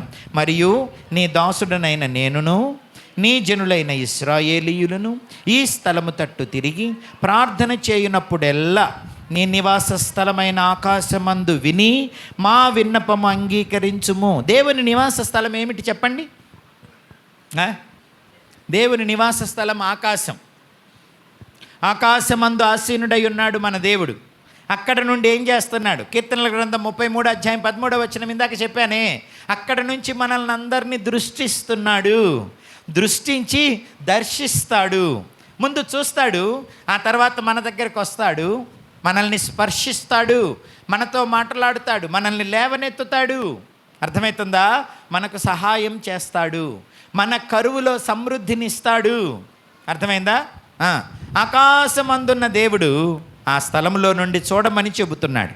విని మా విన్నపములను అంగీకరించుము, వినునప్పుడెల్లా మమ్మల్ని క్షమించుము. 31వ వచనం. ఎవడైనను తన పొరుగువానికి అన్యాయము చేయగా అతని చేత ప్రమాణము చేయించుటకు అతని మీద ఒట్టు పెట్టబడిన ఎడల అతడు ఈ మందిరమందున్న నీ బలిపీఠం ఎదుట ఆ ఒట్టు పెట్టుకున్నప్పుడు నీవు ఆకాశమందు విని నీ దాసులకు న్యాయము తీర్చి హాని చేసిన వాని తల మీదికి శిక్ష రప్పించి నీతిమంతుని నీతి చొప్పున వానికి ఇచ్చి వాని నీతిని నిర్ధారణ చేయుము. మరియు ఇశ్రాయేలీయులకు నీ జనులు నీకు విరోధముగా పాపము చేయుట చేత తమ శత్రువుల ఎదుట మొత్తబడినప్పుడు వారు నీ తట్టు తిరిగి నీ నామమును ఒప్పుకొని ఈ మందిరమందు నిన్ను గూర్చి ప్రార్థన విన్నపములు చేయునప్పుడెల్లా నీవు ఆకాశమందు విని ఇశ్రాయేలీయులకు నీ జనులు చేసిన పాపమును క్షమించి వారి పితరులకు నీవిచ్చిన దేశములోనికి వారిని తిరిగి రప్పించుము. మరియు వారు నీకు విరోధముగా పాపము చేసినందున ఆకాశము మూయబడి వర్షము లేకపోగా నీవు వారిని ఇలాగున శ్రమ పెట్టుట వలన వారు నీ నామమును ఒప్పుకొని తమ పాపములను విడిచి ఈ స్థలము తట్టు తిరిగి ప్రార్థన చేసిన ఎడల నీవు ఆకాశమందు విని నీ దాసులైన ఇశ్రాయేలీయులను నీ జనులు చేసిన పాపమును క్షమించి వారు నడవవలసిన సన్మార్గము వారికి చూపించి నీ జనులకు నీవు స్వాస్థ్యముగా ఇచ్చిన భూమి మీద వర్షము కురిపించుము. దేశమందు క్షామము కానీ, తెగులు కానీ, గాడ్పు, దెబ్బ కానీ, చిత్తపట్టుట కానీ, మిడతలు కానీ, చీడ పురుగులు కానీ కలిగినను వారి శత్రువులు వారి దేశపు పట్టణములలో వారిని ముట్టడి వేసినను ఏ తెగులు కానీ వ్యాధి కానీ కలిగినను. ఆ తర్వాత ఇందాక మనం చదివిందే మనోవ్యాధి వారికి కలిగిన నువ్వు వారి ప్రార్థనలు ఆలకించి వారిని విడిపించు. ఎన్ని ఉపద్రవాలు ఉన్నాయి, అన్ని ఉపద్రవాలు చెప్పాడు. మనుషులకు ఎన్ని సమస్యలు వస్తాయి, అన్ని సమస్యలు సొలొమోను భక్తుడు చెప్పాడు. ఇవి ఏ సమస్య వచ్చి నీ దగ్గరికి వచ్చి నీకు ప్రార్థన చేసిన ఆకాశమైన నీ నివాస స్థలంలో నుండి వారిని చూచి విని వారిని క్షమించి వారికి సహాయం చేయి, వారిని విడిపించు, వారిని స్వస్థపరచు. ఇట్లాంటి మందిరానికి నువ్వు రాకపోతే ఎలా? ఇట్లాంటి మందిరానికి నువ్వు దూరం అయితే ఎలా? ఇలాంటి ఒక గొప్ప వనరును నువ్వు దుర్వినియోగం చేసుకుంటే ఎలా? దేవుని సన్నిధికి వచ్చి దేవుని సన్నిధిలో ప్రార్థన చేసి ప్రభువు నుంచి జవాబును పొందాలి, దేవుణ్ణి కోరుకోవాలి, ఆయన కటాక్షాన్ని నువ్వు పొందుకోవాలి. అన్ని వేళలా అన్ని పరిస్థితులలో నువ్వు ఆయన్ని ఆశ్రయించాలి. పాపం చేస్తే క్షమించమని అడగాలి, కరువు వస్తే తొలగించమని అడగాలి, మరణం వస్తే తొలగించమని అడగాలి. ఆయనకు అసాధ్యమైనది ఏముందా? లేదు. ఆయన నిన్ను, నీకు కలిగిన సమస్తాన్ని దేవుడు వృద్ధిలోకి తెస్తాడు. నీ గర్భఫలాన్ని, నీ భూఫలాన్ని, నీ చేతి ఫలాన్ని, నీ పశు ఫలాన్ని ఆయన వృద్ధిలోకి తెస్తాడు. కనుక మనం ఆయనకు ప్రార్థన చేయాలి. అంతేగాని కృంగిపోకూడదు, నీరసించిపోకూడదు, వెనుజారిపోకూడదు, నిరాశపడకూడదు. ఏం చేయాలా? నిరీక్షణ కలిగి ప్రార్థన చేయాలి. ప్రశాంత నీళ్ళు తాగు, దేవునికి ప్రార్థన చేయండి. ప్రభు నీ కొరకు అద్భుతమైన కార్యాలు చేస్తాడు. దేవుడు దర్శించువాడు. ఎవరు చెప్పండి? దర్శించువాడు, బోధించేవాడు, నడిపించేవాడు మన దేవుడు, మనకు చాలినవాడు. ఓకేనా? పట్టొచ్చా మీకు? చాలిన దేవుడవు యేసు, చాలిన దేవుడ నీవు, చాలిన దేవుడవు యేసు, చాలిన. వ్యాధి బాధ సమయములో, కష్ట సుడుల తరంగములో, వ్యాధి బాధ సమయములో, కష్ట సుడుల తరంగములో, ఏమున్నా లేకున్నా, ఏమున్నా ఏ స్థితికైనా చాలిన దేవుడ నీవే, ఏ స్థితికైనా చాలిన దేవుడ నీవే, చాలిన దేవుడవు యేసు, చాలిన దేవుడ నీవు, చాలిన దేవుడవు యేసు, చాలిన. అంజూర చెట్లు పూయకున్నను, ద్రాక్ష చెట్లు ఫలించకున్నను, అంజూర చెట్లు పూయకున్నను, ద్రాక్ష చెట్లు ఫలించకున్నను, చేనిలోని పైరు పండకపోయినను, శాలలోని పశువుల్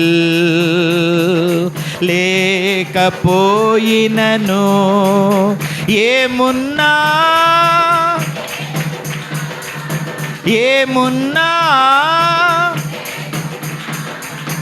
ఏ స్థితికైనా చాలిన దేవుడ నీవే, ఏ స్థితికైనా చాలిన దేవుడ నీవే, చాలిన దేవుడవు యేసు, చాలిన దేవుడ నీవు, చాలిన దేవుడవు యేసు, చాలిన.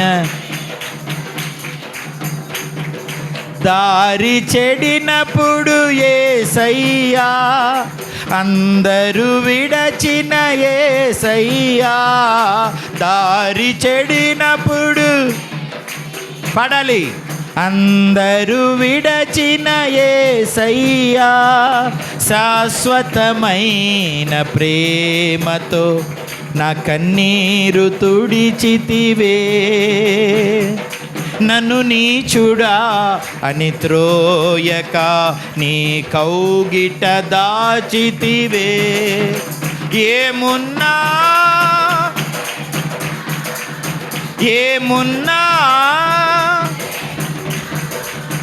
ఏ స్థితికైనా చాలిన దేవుడ నీవే. ఏ స్థితికైనా చాలిన దేవుడ నీవే, చాలిన దేవుడవు యేసు. చాలిన దేవుడవు యేసు, చాలిన. నువ్వు ఆపురా, వాళ్ళందరూ చప్పట్లు కొట్టి పాడతారు. పాడండి. చాలిన దేవుడవు,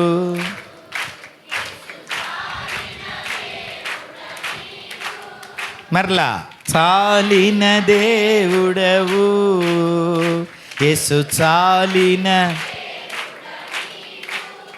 వ్యాధి బాధ సమయములో, కష్టసుడుల తరంగములో, వ్యాధి బాధ సమయములో,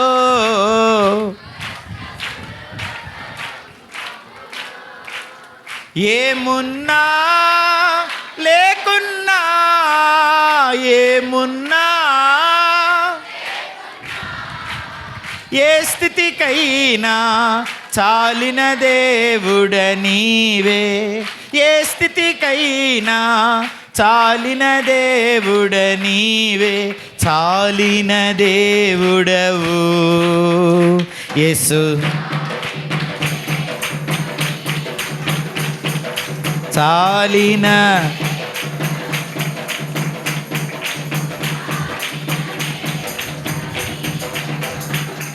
హబక్కుకు గ్రంథం 3వ అధ్యాయం. హబక్కుకు గ్రంథం 3వ అధ్యాయం 16వ వచనం. నేను వినగా జనముల మీదికి వచ్చువారు సమీపించు వరకు నేను ఊరుకొని శ్రమ దినము కొరకు కనిపెట్టవలసి ఉన్నది. నా అంతరంగము కలవరపడుచున్నది, ఆ శబ్దమునకు నా పెదవులు కదలుచున్నవి. నా ఎముకలు కుళ్ళిపోవుచున్నవి, నా కాళ్ళు వణుకుచున్నవి. వింటున్నారా? చదువుతున్నారా? అందరు చదవండి. తీలేదా ఇంకా? 772వ పేజ్ పెద్ద బైబిల్లో, పాత నిబంధన గ్రంథంలో 772వ పేజు తీసారా? ఇప్పుడు 16వ వచనం చూడండి. అందరు చదవండి బిగ్గరగా. నేను వినగా జనముల మీదికి వచ్చువారు సమీపించు వరకు నేను ఊరకొని శ్రమ దినము కొరకు కనిపెట్టవలసి ఉన్నది. నా అంతరంగం కలవరపడుచున్నది, ఆ శబ్దమునకు నా పెదవులు కదలుచున్నవి. నా ఎముకలు కుళ్ళిపోవుచున్నవి, నా కాళ్ళు వణుకుచున్నవి.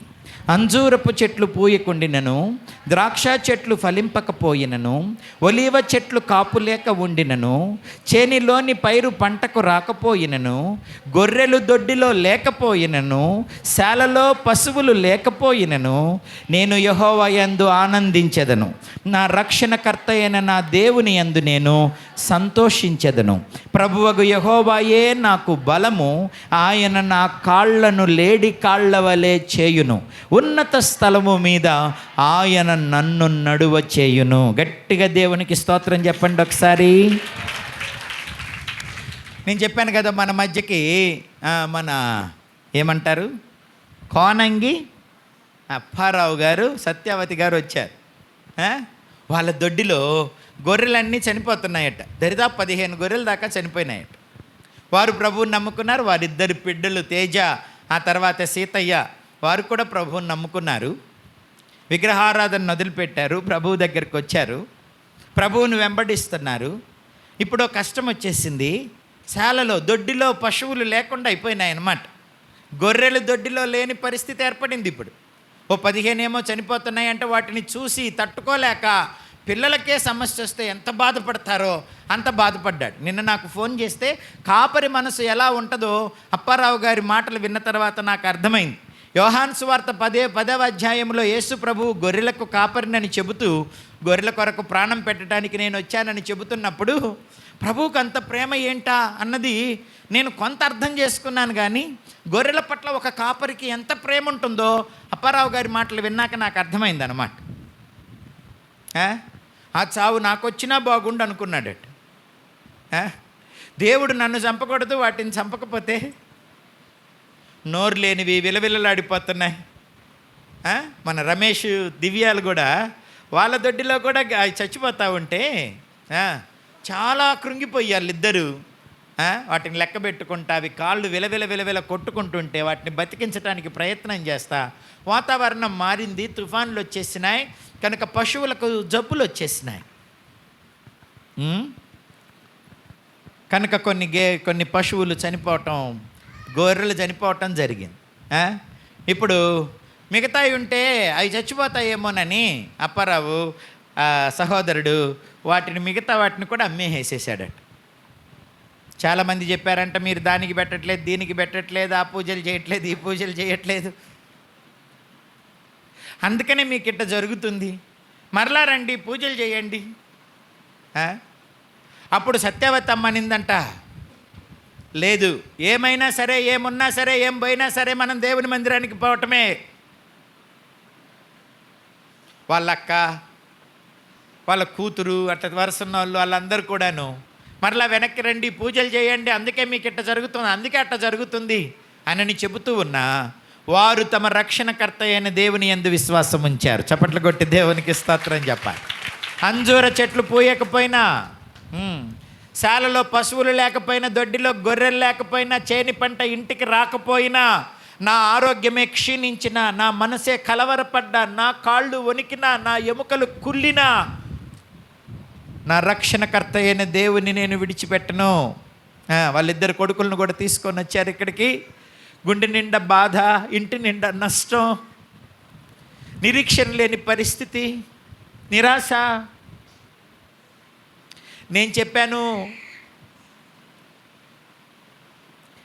చెప్పాను ముందు మీరు ప్రార్థనకు రండి, దేవుని దగ్గరికి రండి, దేవుడు అన్నీ సహాయం చేస్తాడు. ఇది మీ విశ్వాసానికి పరీక్ష. దేవుడు మిమ్మల్ని వదిలిపెట్టాడు. ఏ దొడ్డి పశువులు లేక ఉండిందో అది 100 అంతలు మరలా పశువులతో వర్ధిల్లుతుంది. ఏ పొలం ఎండిందో అది 100 అంతల ఫలముతో నింపబడుతుంది. ఏ కాలు కుళ్ళిందో అదే కాలు మరలా తిరిగి జీవముతో లేడి వలె గంతులు వేస్తుంది. ఏ గుండె బలహీనమైందో అదే గుండె బలముతో దేవుణ్ణి స్తుతిస్తుంది. ఏం కమలయ్య, నువ్వే కాదు సాక్ష్యం.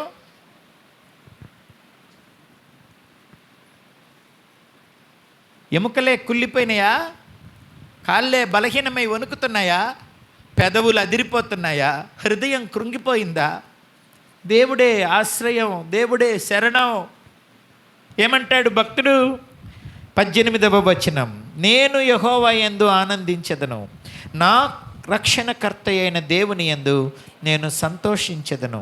ప్రభువగు యెహోవాయే నాకు బలము, ఆయన నా కాళ్ళను లేడి కాళ్ళ వలె చేయును, ఉన్నత స్థలముల మీద ఆయన నన్ను నడువ చేయును. కనుక ప్రియ దేవుని పిల్లరా, మనల్ని బలపరచు దేవుని యందు మనము సమస్తము చేయగలము. దేవుని దగ్గరికి రావాలి, దేవుణ్ణి ఆశ్రయించాలి, దేవునికే మొరపెట్టాలి, మన దోషములను క్షమించమని మొదట దేవుణ్ణి అడగాలి. ఆ తర్వాత మన ప్రతి సమస్యను ప్రభువుకు చెప్పాలి. అప్పుడు మన పాపములను క్షమించుటకు తన ప్రాణాన్ని అర్పించిన దేవుడు మనల్ని అన్ని సమస్యల నుంచి విడిపిస్తాడు. కాకపోతే కొంత ఓర్పు కావాలి, కొంత సహనం కావాలి, కొంత పట్టుదల కావాలి, కొంత నిరీక్షణ కావాలి, కొంత విశ్వాసం కావాలి. ఈ 5 ఉంటే నీకు తప్పకుండా దేవుడు నీకు కార్యాలు జరిగిస్తాడు. కోనాయిపాలెం అక్క జాన్స్ అక్క కొడుకు గురించి చెప్పింది. నరం నలిగిపోయిందని, ఇబ్బందిగా ఉందని. కూతురు శ్యామల ఇదే పాత చర్చిలో ఒకప్పుడు ఏడుస్తూ కూర్చుంటే, ఇక్కడ ఒక ఆల్టర్ ఉంటే ఆల్టర్ మీద అది మొత్తం ఉండేది. అప్పుడు చిన్న చర్చి అటు ఇటు అంతా. నేను శ్యామల ఇద్దరం కూర్చొని ఏడుస్తున్నా. తన వివాహం డిస్టర్బ్ అయిపోయినప్పుడు, తను నమ్మిన వారు మోసం చేసినప్పుడు కృంగిపోయి అటు తిరిగి ఇటు తిరిగి వాటిని వీటిని ఆశ్రయించి కొన్ని అన్ని దేవతలను కూడా ఆరాధించి ఇంట్లో ఉన్న వాళ్ళందరికీ కూడా విగ్రహ పూజలు చేపించి తన జీవితం బాగవుతుందని ఎదురు చూసింది. కానీ ఇంకా ఇంకా ఇంకా ఇంకా నిరాశలోకి వెళ్తున్న పరిస్థితి. ఇద్దరం ఇక్కడే కూర్చొని ఆమె చెప్పటం, ఏడవటం, అది వింటూ నేను ఏడవడం. ఇంత చిన్నదానికి ఇన్ని సమస్యలు వచ్చినాయా? ఇంత నిరాశ, ఇంత నమ్మితే ఇంత మోసమా? ఏడుస్తూ ఏడుస్తూ కూర్చున్నాం. నేను చెప్పాను, విగ్రహాలన్నీ తీసేయమ్మా, అవేమి చేయలేవమ్మా, మన దేవుడు సజీవుడమ్మా, దేవుడు నీ జీవితాన్ని కడతాడు శ్యామల. దేవుని దగ్గరికి రామ్మా, ప్రార్థన చేసి ప్రభు దగ్గరికి నడిపిస్తే తాను నేను కలిసి ఎన్నోసార్లు ఏడ్చాం. మా ఇద్దరి మధ్య జ్యోతక్క ఏడుస్తూ ప్రార్థన చేస్తూ ఏడుస్తూ ప్రభు దగ్గర కనిపెడుతుంటే దేవుడు కొండపల్లిలో ఒక మంచి అద్భుతమైన సంబంధం ఇచ్చి వివాహాన్ని జరిగించాడు. ఇప్పుడు ఒడిలో 2 పిల్లలు. మామూలు కాంట్రాక్ట్ ఉద్యోగం చేస్తా అంటే సచివాలయం ఉద్యోగము స్టేట్లో ఫస్ట్ ర్యాంక్ ఇచ్చాడు శ్యామలాకి దేవుడు. చప్పట్లు కొట్టి దేవునికి స్తోత్రం చెప్పాలి. అంతేనా? నిరాశ చెందిన తన జీవితంలో నిరీక్షణ ప్రభువు నింపగా, ఫలము నింపగా, బలము నింపగా, ఆనందం నింపగా, రక్షణను నింపగా వాళ్ళ నాన్నోళ్ళు మంచి ఇల్లు కూడా కట్టించారు. ఆ ఇంట్లో ఇప్పుడు సంఘం నడపబడుతుంది కోనాయిపాలెంలో. చప్పట్లు కొట్టి దేవునికి స్తోత్రం చెప్పాలి. ఒక కన్నీరు నిండిన ఇల్లు అది. ఆ తరువాత స్వామినాథం అన్న జాన్సక్క ప్రభు దగ్గరికి రావడం, రక్షణ పొందడం, బాప్తిస్మం తీసుకోవడం, తర్వాత పాప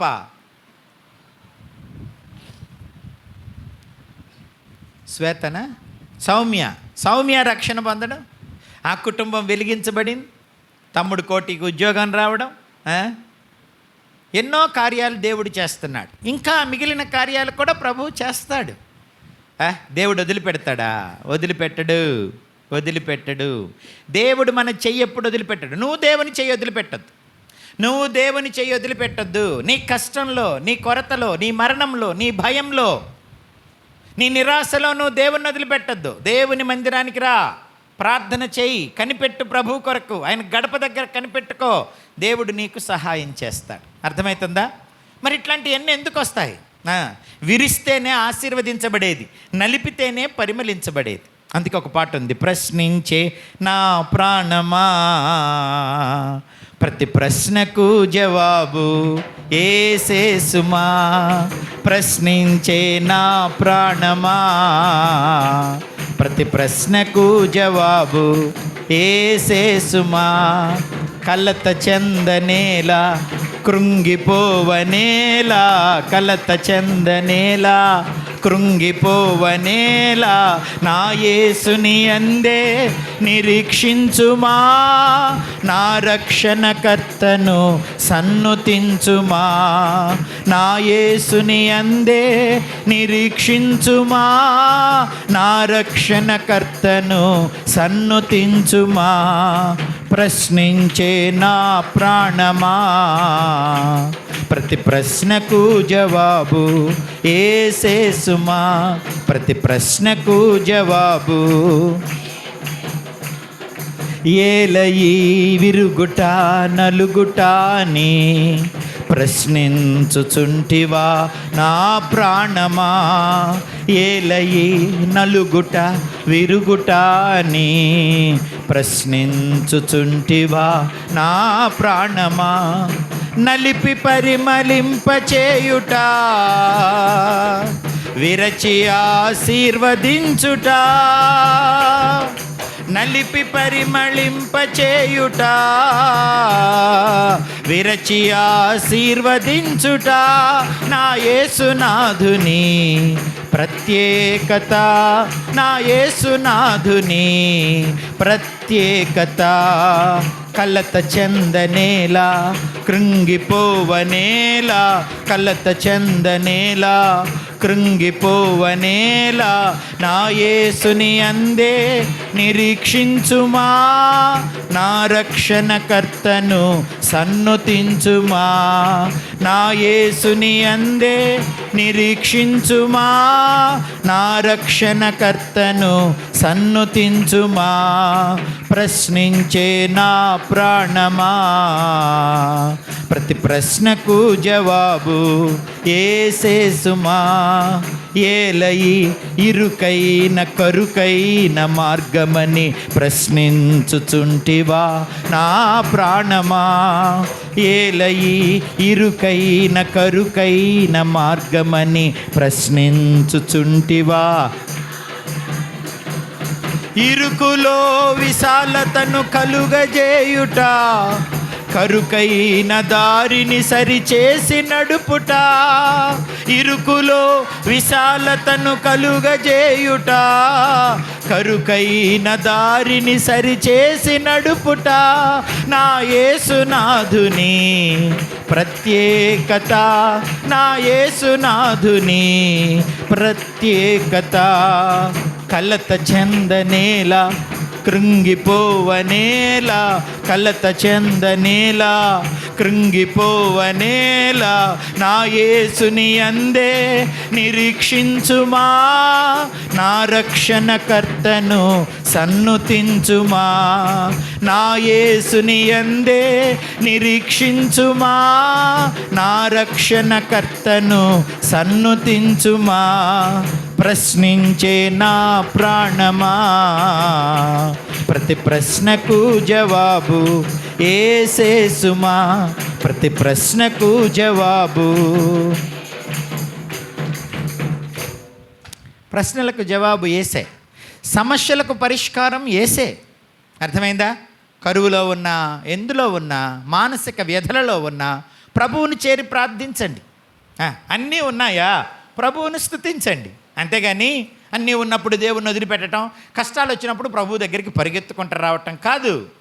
కష్టమునైనా నష్టములోను యేసునే, వ్యాధిలోను వేదనలోను యెహోవానే స్తుతింతును. బాగున్నా బాగలేకపోయినా దేవుడితోనే ఉండాలి. అర్థమవుతుందా? సమృద్ధి ఉన్న దేవుడే, కొరతున్న దేవుడే, ఆరోగ్యమున్న దేవుడే, అనారోగ్యమైన దేవుడే, బ్రతుకైన దేవుడే, చావైన దేవుడే. ఆయన వదిలిపెట్టి మనం ఎక్కడికి వెళ్ళకూడదు. ఆయన గడప దగ్గర కనిపెట్టుకొని ఉండాలి ఎప్పుడు. అనుదినం అని ఉంది కదా, అనుదినము నా గడప యొద్ద కనిపెట్టుకొని వారు ధన్యులు. వస్తుంది కష్టం, కొరత, ప్రార్థన చేస్తే పోద్ది. రాని వస్తే. కాబట్టి మనలను ప్రేమించిన ప్రభు కొరకు మనం నిలవబడాలి. మనలను పుట్టించి పోషించి రక్షిస్తూ మనల్ని దర్శించే ప్రభు కొరకు మనము నిలవబడాలి. అందుకు కాసింత ఓర్పు కావాలి. మీరు యాకోబు పత్రిక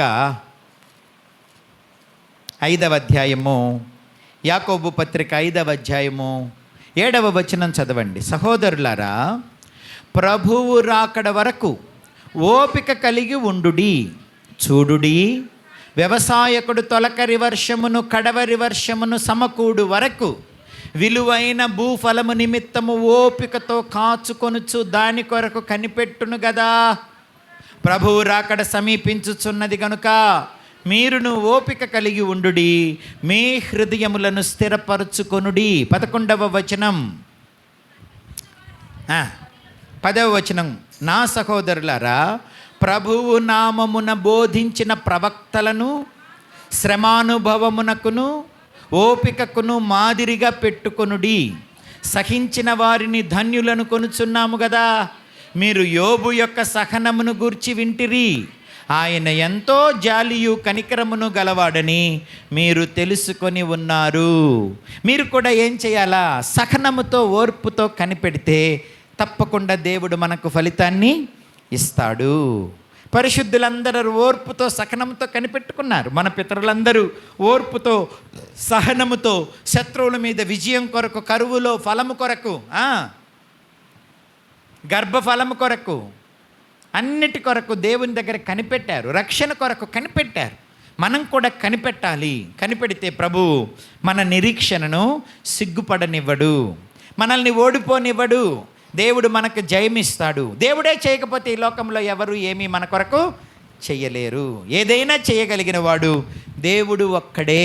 రోమీయులకు రాసిన పత్రిక 8వ అధ్యాయం గనక మీరు చూస్తే అక్కడ ఒక అద్భుతమైన మాట పౌలు భక్తుడు తెలియచేస్తున్నాడు. రోమీయులకు రాసిన పత్రిక 8వ అధ్యాయము 31వ వచనం. ఇట్లుండగా ఏ మందుము, దేవుడు మన పక్షమున ఉండగా మనకు విరోధి ఎవడు? తన సొంత కుమారుని అనుగ్రహించుటకు వెనుక తీయక మన అందరి కొరకు ఆయనను అప్పగించిన వాడు ఆయనతో పాటు సమస్తమును మనకెందుకు అనుగ్రహింపడు? దేవుని చేత ఏర్పరచబడిన వారి మీద నేరము మోపువాడు ఎవడు? నీతిమంతులుగా తీర్చువాడు దేవుడే, శిక్ష విధించువాడు దేవుడే, చనిపోయినా క్రీస్తు యేసే. అంతేకాదు మృతులలో నుండి లేచిన వాడును, దేవుని కుడి పార్శ్వమున ఉన్నవాడును, మన కొరకు విజ్ఞాపనము కూడా చేయువాడును ఆయనే. క్రీస్తు ప్రేమ నుండి మనలను ఎడబాపు వాడెవడు? శ్రమ అయినను, బాధ అయినను, హింస అయినను, కరువైనను, వస్త్రహీనతైనను, ఉపద్రవమైనను, ఖడ్గమైనను మనలను ఎడబాపునా? ఎడబాపదు. అర్థమైందా? 37వ వచనం, మనలను ప్రేమించిన వాని ద్వారా మనము అన్నిటిలో అత్యధిక విజయము పొందుచున్నాము. మరణమైనను, జీవమైనను, దేవదూతలైనను, ప్రధానులైనను, ఉన్నవైనను, రాబోవునవైనను, అధికారులైనను, ఎత్తైనను, లోతైనను, సృష్టించబడినది మరి ఏదైనను మన ప్రభువైన క్రీస్తు యేసునందలి దేవుని ప్రేమ నుండి మనలను ఎడబాప నేరవని రూఢిగా నమ్ముచున్నాను. మీరు కూడా నమ్ముచున్నారా? నమ్మిన వారందరూ గట్టిగా చెప్పండి, నమ్ముచున్నాను అని. చప్పట్లు కొట్టి స్తోత్రం చెప్పడం అలవాటు అయిపోయింది కదూ. అందుకని చెప్పండి అనగానే చప్పట్లు కొట్టి స్తోత్రం చెబుతున్నారు. చెప్పండి, నేనును రూఢిగా నమ్ముచున్నాను. యేసు ప్రేమ నుంచి నన్ను ఏది వేరు చెయ్యలేదు. ఆయన నా పక్షాన ఉండగా నాకు విరోధి ఎవడు లేడు. నేను భయపడను, నేను కృంగిపోను, నేను నిరాశ చెందను. దేవుడు మన పక్షాన ఉన్నాడు. ఎవడు మనకు విరోధి? రాని ఎన్ని సమస్యలు వచ్చినా దేవుడే కాపాడుతాడు. ప్రార్థనే కాపాడుతుంది, విశ్వాసమే కాపాడుతుంది, నిరీక్షణే కాపాడుతుంది, ఓర్పు సహనాలే మిమ్మల్ని కాపాడుతాయి. ఇవన్నీ కలిగినప్పుడు దేవుడు నిన్ను కాపాడుతాడు. దేవుడు తన సొంత కుమారుణ్ణి మన కొరకు ఇవ్వటానికి ఆయన వెనుదీయలేదు. ఎందుకు మనల్ని ఆయన వదిలిపెడతాడు? మనము పాపులమై ఉండగా ప్రభువు మనల్ని ప్రేమించాడు. మనము శత్రువులమై ఉండగా ప్రభువు మనల్ని ప్రేమించాడు. మనం ఇంకా దూరస్థులమై ఉండగా ప్రభువు మనల్ని ప్రేమించినాడు. అర్థమవుతుందా? జ్ఞానసుందరి, ఏం చేస్తున్నావు? వాక్యం వినకుండా ఎవరితో? నీ అల్లుడితో ఆడుకుంటున్నావు అక్కడ. ఇటు చూడు నా వైపు, వాక్యం వినండి, వాక్యం మీద లక్ష్యం ఉంచండి. ఈ 2 లైట్లు నా కళ్ళల్లో ఉండేసరికి మీరు నాకు సరిగా కనపడతారు ఈరోజు. అందుకని నేను ఎవరి పేర్లు పిలవట్ల మధ్యలో, లేకపోతే ఇప్పటికి 10 పేర్లను పిలిచేవాడిని కదా. కానీ మీరెవరు నిద్రపోవట్లేదులే ఈరోజు, అది సంతోషం. చప్పట్లు కొట్టండి అందరూ ఒకసారి గట్టిగా.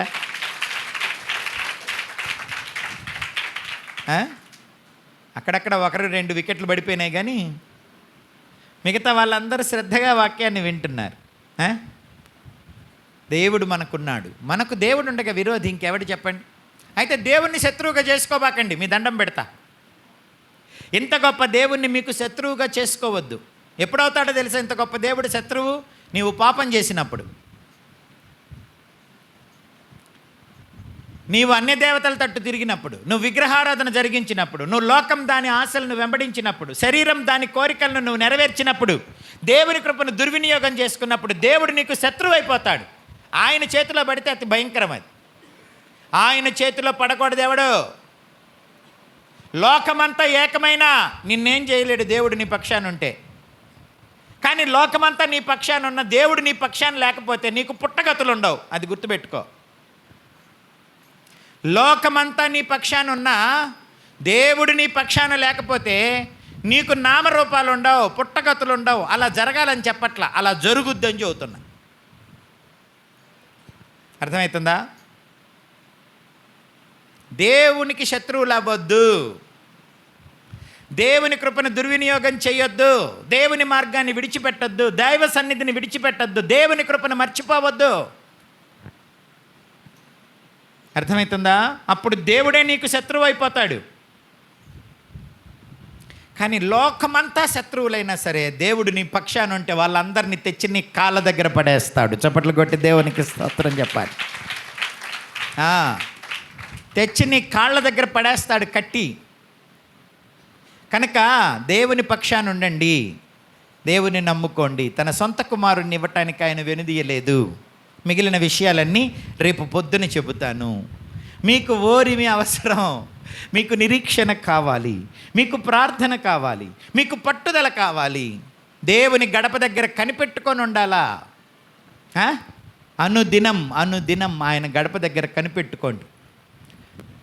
దివ్య వచ్చి పిల్లలు చచ్చిపోయిన ఆయన ఏడుస్తుంటే నేను చెప్పాను, నువ్వు ఎన్ని పోగొట్టుకున్నావు అంతకు నూరంతలు దేవుడు తిరిగిస్తాడు. దేవుడు నిన్ను వదిలిపెట్టాడు. నీ విశ్వాసాన్ని పరీక్షిస్తాడు. నిలకడగా ఉండు, ఓర్పుగా ఉండు, సహనంతో ఉండు, ప్రార్థన చేయి. పాపం ఏదైనా ఉంటే ఒప్పుకో. దేవునికి అయిష్టమైన పనులు చేయొద్దు. మనుషుల్ని సంతోషపెట్టడానికి, దేవునికి దుఃఖాన్ని తీసుకురాకూడదు. దేవుని కృప ఏదో లైసెన్స్ లాగా ఉపయోగించుకొని దేవునికి దూరం అయిపోవద్దు. ఆట విడుపుగా దేవుని మందిరానికి రాకూడదు. క్రమంగా దేవుని మందిరానికి వచ్చి మన దోషములు నొప్పుకొని దేవుని రక్తాన్ని ఆశ్రయించి ప్రార్థన చేస్తే నిన్ను నీ బిడ్డలను దేవుడు ఆకాశ నక్షత్రాల్లాగా విస్తరింపజేస్తాడు, తామరాకుల్లాగా విస్తరింపచేస్తాడు. అర్థమవుతుందా? ఆయన మీకు మొక్కకు మంచున్నట్టుగా ఉండి మిమ్మల్ని కాపాడుతాడు. తన సొంత కుమారుణ్ణే ఇవ్వటానికి వెనుదీయని దేవుడు నీకేమీయకుండా ఉంటాడు చెప్పు. జరిగే చిన్ని చిన్ని సమస్యలకి నువ్వు కృంగిపోకూడదు, అలసిపోకూడదు, నీరసపడిపోకూడదు, విశ్వాసాన్ని విడిచిపెట్టకూడదు. సరేనా? ఈ పరీక్షలో నిలబడితే దేవుడు నీకు సహాయము చేస్తాడు. ఇక కొనసాగించను, ఇంతటితో ఆపుతున్నాను. దేవుని యొక్క సిలువను తలపోసుకోండి. మనం ఇంకనూ పాపులమై ఉండగా ప్రభు మనల్ని ప్రేమించినాడు. ఆయన దగ్గరికి వచ్చి ఆయనకి ఇష్టలుగా ఉంటే మనల్ని వదిలిపెడతాడా? వస్తాయి. దుష్టుడు కలుగజేస్తాడు శోధనలు. మన పొరపాట్ల వలన, మన పాపం వలన కూడా చాలాసార్లు సమస్యలు వస్తాయి. మనం పర్ఫెక్ట్గా దేవుని సన్నిధిలో మన మట్టుకు మనం జాగ్రత్తగా ఉన్న దుష్టుడు మనల్ని శోధిస్తాడు. అర్థమవుతుందా? ఏదైనా సరే దేవుని మీద ఆధారపడితే మన దోషాలు క్షమించి మనకు మేలు చేస్తాడు. దుష్టుడిని తరిమి కొట్టి కీడును మరలా మేలుగా దేవుడు మారుస్తాడు. దేవుడు ఎప్పుడు మనల్ని విడిచిపెట్టడు. ఆయన మనల్ని ఎంతో ప్రేమిస్తున్నాడు.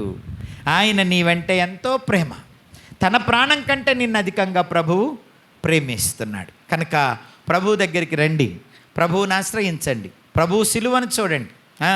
దేవుడు నన్ను మర్చిపోయాడా అనుకోబాకండి. దేవుడు నా ప్రార్థన వింటలేదా అనుకోబాకండి. దేవుడు నన్ను చూడట్లేదా అనుకోబాకండి. ఓకేనా? నిన్ను చూడక ఎవరిని చూస్తాడు? నిన్నే చూస్తున్నాడు ఆయన. నువ్వు తప్ప ఎవరున్నారు చెప్పండి? నేను ఎప్పుడు ఒక మాట చెప్తాను. మనకు భార్య, బిడ్డలు, ఉద్యోగాలు, పొలాలు, పనులు, పశువులు, చాలా బాధ్యతలు ఉన్నాయి. దేవుడికి ఏముందో చెప్పండి? మనం తప్ప దేవుడికి ఎవరు లేరు. నమ్మిన వారు గట్టిగా చప్పట్లు కొట్టి దేవునికి స్తోత్రం చెప్పాలి. దేవుడికి భార్య ఉందా? లేదు. అర్థమైందా? దేవుడికి అన్నదమ్ములు, అక్కచెల్లెళ్ళు ఉన్నారా? లేరు. దేవునికి ఏమైనా పని చేసుకొని తినాల్సిన పని ఉందా? లేదు. ఆయనకు ఒకటే పని, నిన్ను చూడటం, నీ ప్రార్థన వినటం, నిన్ను దర్శించటం, నిన్ను విడిపించటం, నిన్ను బ్రతికించటం. అదే దేవుడి పని. ఇక వేరే పని లేదు. ఆయన మనల్నే చూస్తున్నాడు. ఆయన చాలా ప్రేమ గలవాడు. ఆయన ప్రేమ నుంచి నిన్నెవరూ వేరు చేయలేరు. కానీ పాపం మాత్రం వేరు చేస్తుంది ఆయన ప్రేమ నుంచి నిన్ను.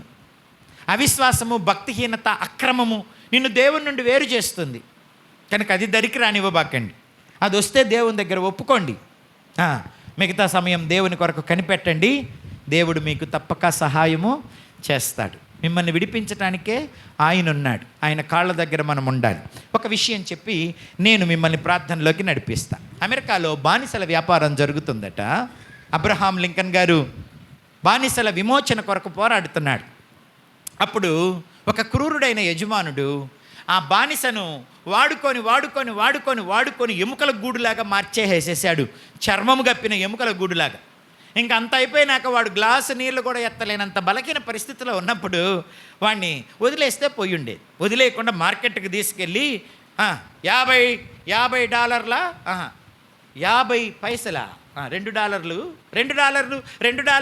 $2 అంటున్నాడు. ఎవడొచ్చి కొంటాడు? వాడికి ½ సెంటుకు కూడా పనికిరాడు. అంటే ₹1 కూడా పనికిరాడు వాడు. ₹2 అంటే ఎవడు కొంటాడు వాడిని? అందుకని అందరు వచ్చి పెదాలు విరిచి వెళ్ళిపోతున్నారట. సాయంత్రం అయిపోతుంది కానీ ఎవరు రావట్లా. వీడు మాత్రం ఎండలో అట్లాగే పెడరెక్కలు విరిచి మానుకు గట్టి నిలబెట్టి పాట పాడుతున్నాడట. అప్పుడు ఆడన్నాడట, ఇంకా 15 నిమిషాలు ఉంది, ఎవరైనా వచ్చి నిన్ను కొంటే సరి, లేకపోతే నీకు మైనపు చొక్కా తగిలించి నిన్ను ఇక్కడే చంపేస్తాను అన్నాడట. కాల్చి బూడిద చేస్తాను అన్నాడట. మరి బానిసలకి వేరే ఆప్షన్ లేదు.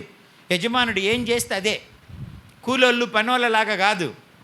అందుకని అట్లాగే చేతులు పెడవెక్కలు కలిసి కడితే నన్ను వదిలేయకూడదా అనే హక్కు కూడా లేక తను కాలుస్తాడేమోనని ఎదురు చూస్తూ బూడిదైపోవటానికి సిద్ధంగా ఉండి నిరాశతో తలంతా ఉంచుకొని ఉంటే లాస్ట్ 5 మినిట్స్లో అబ్రహాం లింకన్ గారు వచ్చారట.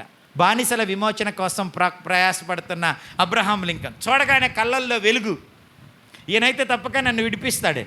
ఆయన్ని చూడగానే ఈ యజమానుడు అన్నాడంటే అప్పుడు దాకా $2 అన్నాడు, ₹1 కూడా కొనుక్కోపోతుంటే ఆయన్ని చూడగానే $200 అంటున్నాడు. అబ్రహాం లింకన్ గారి దగ్గరికి వచ్చి పొద్దుటి నుంచి $2 అంటుంటే ₹1 కూడా ఎవడు కొనుక్కోలేదంట కదరా, ఏంటి నన్ను చూడగానే $200 అంటున్నావు, వాడు ₹1 కూడా పనికిరాడైతే అని అన్నాడట. అంటే నా ఇష్టం, కొనుక్కుంటే కొనుక్కో, వద్దంటే మైనపు చొక్కాలు తగిలించి కాల్చి బూడిద చేసి పడేస్తా అన్నాడట. కనికరంతో నిండిపోయిన అబ్రహాం లింకన్ వదిలిపెట్టలేక గబగబా కారు దగ్గరికి వెళ్తా అంటే వచ్చిన బేరం కూడా పోగొట్టాడు కదా. $2 అన్నారు, $2లకు అమ్మకూడదు, ఆయన చూడగానే $200 అన్నాడు, ₹1 కూడా పనికిరానని పొద్దుటి నుంచి అందరూ వదిలిపెట్టి వెళ్ళిపోతుంటే అని నా గతింతే అని తలంచుకున్నాడట. కానీ వెళ్ళిన అబ్రహాం లింకన్ కారు ఎక్కకుండా చెక్ బుక్ తీసుకొని కారు డోర్ వేసి మరలా వెనక్కి వస్తుంటే ఈయనకు పట్టలేని ఆనందం వచ్చి $200 రాసి సంతకం పెట్టి చించి వాడికి ఇచ్చి యజమానుడికి తీసుకో వదిలే ఇతన్ని అన్నాడట.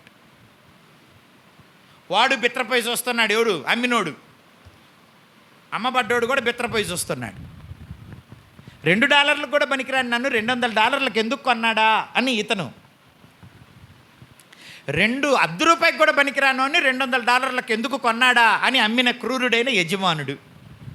సరే వాడు పక్కకి వెళ్ళిపోయిన తర్వాత ఈయన కట్లుప్ప తీసి ఆడి చేయి పట్టుకొని చాలా ప్రేమగా కనికరంగా జాలిగా తీసుకొస్తున్నాడంట కారు దగ్గరికి వచ్చాక కారు ఎక్కమంటే ఆడు భయపడుతూ అన్నాడట, ఈ అమెరికా చరిత్రలో ఏ బానిసైనా తన యజమానుడి కారు ఎక్కటం మీరు చూసారా? ఎందుకండి నన్ను పరీక్షిస్తారు? నాకు శక్తి లేదులే కానీ నన్ను ఎందుకు కొనుక్కున్నారో నాకు తెలియదు, కానీ గ్లాసుడు నీళ్ళు కూడా ఎత్తలేని నన్ను ఎందుకు కొనుక్కున్నారో నాకు తెలియదు, కానీ మీరు అడ్రస్ చెప్పండి, నేను కాస్త నిదానంగా ఇంటి దగ్గరకు వస్తాను, దయచేసి నన్ను పరీక్షించబాకండి అన్నాడట. అప్పుడు ఆయన అన్నాడట, నేను యజమానుణ్ణి, నువ్వు బానిసవి, చెప్పిన పని చేయి, ఎక్కు అన్నాడట. ఇక ఆజ్ఞాపించి నాకు ఎక్కకపోతే కుదరదు. ఎక్కాడు కారులో, ఎక్కి ఊరి బయటకు తీసుకొస్తున్నాడట. ఈడనుకుంటున్నాడట, గ్లాసుడు నీళ్లు కూడా ఎత్తలేని నన్ను ఎందుకు కొన్నట్టు? ఊరి బయటకు తీసుకెళ్ళి 4 రోడ్ల కూడల్లో నిలబడి నన్ను ముందెళ్ళమని తన గన్నుకి షూటింగ్ లాగా వాడుకుంటాడా ఏంటి నన్ను?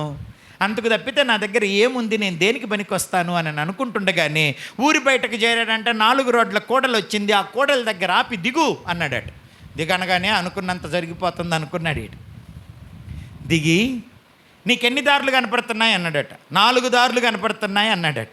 ఈ 4 దారుల్లో ఏ దారిలో నువ్వు క్షేమంగా ఉంటాననుకుంటావో, స్వేచ్ఛగా ఉంటాననుకుంటావో, ఈ చివరి రోజులు స్వేచ్ఛగా బ్రతుకు, ఎల్లో, ఇంతకాలం బానిసగా ఉన్నావు, నిన్ను విడిపించా, ఎల్లరా అన్నాడట. ఎల్లమనేసరికి వీడికి అసలే టెన్షన్ పడుతుంది కదా, ముందుకు వెళ్ళమని వెనక నుంచి నన్ను గాలుస్తాడేమో అనుకుంటున్నాడట. అందుకని కదలకుండా అక్కడే నిలబడితే అబ్రహాం లింకనే అన్నాడట, ఏమిట్రా ముందెళ్ళనిచ్చి వెనక నుంచి కాలుస్తాను అనుకుంటున్నావా? కాల్చేవాడిని అయితే అంత డబ్బు పెట్టి ఎందుకు కొంటానురా? బానిస సంఖ్యలతో బంధించబడిన నీ కాళ్ళకు విడుదలనిద్దామని, నీ చేతులకు స్వేచ్ఛనిద్దామని, నీ కన్నుల్లో ఆనందం చూద్దామని, చివరి రోజులైనా స్వేచ్ఛగా బతికేటందుకు నీకు స్వేచ్ఛనిద్దామని అంత డబ్బు ఖర్చు పెట్టాను బాబు. చంపనురా, నాకు బానిసగా చేసుకోనురా, ఎల్లు చక్కగా బతుకు, నీ ఇష్టం వచ్చినట్టు బ్రతుకు, ఎవరికి నువ్వు బానిసవు కాదని చెప్పి పంపించాడట. పంపించి నువ్వు వెళ్ళకపోతే నేనే వెళ్ళిపోతానని చెప్పి గబగబొచ్చి కారు ఎక్కుతుంటే వాడు పరిగెత్తుకుంటూ వచ్చి కారుకి డోర్కి అడ్డుపడి అబ్రహాం లింకన్ గారి కాళ్ళు పట్టుకొని ఒక మాట చెప్పాడట, అయ్యా ₹1 కూడా పనికిరాని నన్ను $200 పెట్టి కొని కేవలం నాకు స్వేచ్ఛనివ్వాలని నువ్వు అనుకున్నావు అని అంటే, ఈ 4 దారుల్లో లేని స్వేచ్ఛ నీ కాళ్ళ దగ్గర నా దగ్గర ఉంది, నీ కాళ్ళ దగ్గర ఉంది, నాకు నన్ను దయచేసి పొమ్మని చెప్పొద్దు. నీ ఇంట్లో ఎంతోమంది కుక్కలు ఉంటాయి, ఎన్నో కుక్కలు, వాటికేసినట్టు నాకు ఒక ముద్దయి, వస్తూ పోతూ ఉండగా నీ తలుపు దగ్గర కూర్చొని నీ ముఖం చూసుకుంటా ఉంటా, ఎప్పుడు చచ్చిపోతానో తెలియదు, ఇంటికి తీసుకుపోయా అన్నాడట. అప్పుడు ఈయన అన్నాడట, నువ్వే కోరుకొని నా దగ్గరికి వస్తే నువ్వు అనుకున్నట్టు కాదు, నేను అనుకున్న జీవితం ఇస్తాను రా అని చెప్పాడట. కారులో ఎక్కించుకొని బంగ్లా దగ్గరికి పోగానే కుక్కలు కట్టేసిన చోటు రాగానే ఈ బానిస అడుగుతున్నాడంట, అయ్యా ఆపండి ఆపండి, ఇక్కడే నేను ఉంటానని కోరుకుంది. అప్పుడు ఆయన అన్నాడట, నువ్వు అక్కడ ఉండాలని కోరుకున్నావు, నేను మరొక చోట ఉంచాలని తీసుకెళ్తున్నా రా అని చెప్పాడట.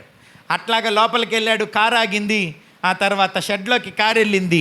చేయి పట్టుకొని దించి తన ఇంట్లోకి తీసుకెళ్ళాడట, వరండాలోకి తీసుకెళ్ళాడు, మెయిన్ హాల్లోకి తీసుకెళ్ళాడు, బెడ్రూమ్లోకి తీసుకెళ్ళాడట, తన పర్సనల్ బెడ్రూమ్లోకి. వాడు కాళ్ళు వెనక్కేస్తా గత యజమానుడు ఇంటి గడప కూడా తొక్కనీయలేదు, ఇంటి మెట్లు కూడా తొక్కనీయలేదయ్యా నన్ను. అట్లాంటిది ఏంటయ్యా, నన్ను లోపలికి తీసుకొస్తావు, బెడ్రూమ్లోకి తీసుకొస్తావు, ఏంటయ్యా నువ్వు చేసేది? నేను అర్హుడిని కాదయ్యా అని అంటే, అది చెప్పాల్సింది నువ్వు కాదు, నేను. బట్టలు ఉపదీసేసేయి, నీకు క్రొత్త బట్టలు ఇస్తా, క్షౌరం చేపిస్తా, గడ్డం చేపిస్తా, స్నానం చేయి, నువ్వు నేను రోజు 3 పూట్ల కూర్చొని భోజనం చేద్దాం, నా ఆఫీస్కి తీసుకువెళ్తా, నీకు ఆహారం పెడతా, ఆరోగ్యం వచ్చేదాకా నీకు స్పెషల్ డాక్టర్ని పెడతా, నువ్వు బాగా ఆరోగ్యవంతుడు అయిన తర్వాత నీకు నా ఆఫీస్లో ఉద్యోగం ఇస్తా. అంతేకాదు, నిన్ను నా కొడుకుగా దత్తత తీసుకుంటున్నా, ఈరోజు నుంచి బానిసవు కాదు, నువ్వు నా కొడుకువి అని చెప్పి ఆయనకు అంత స్థానం ఇచ్చాడట. 3 నెలల్లో చక్కగా వైద్యం చేయించుకొని ఆహారం తిని చక్కని ఆరోగ్యవంతుడైపోయి ఆయన కొడుకుల్లో ఒకడిగా, ఆయన ఇంటిలో వారసుడిగా, ఆయన ఆఫీసులో ఉద్యోగస్తుడిగా తాను ఒక స్వతంత్ర జీవితాన్ని జీవిస్తూ తన జీవితాన్ని కొనసాగించాడు.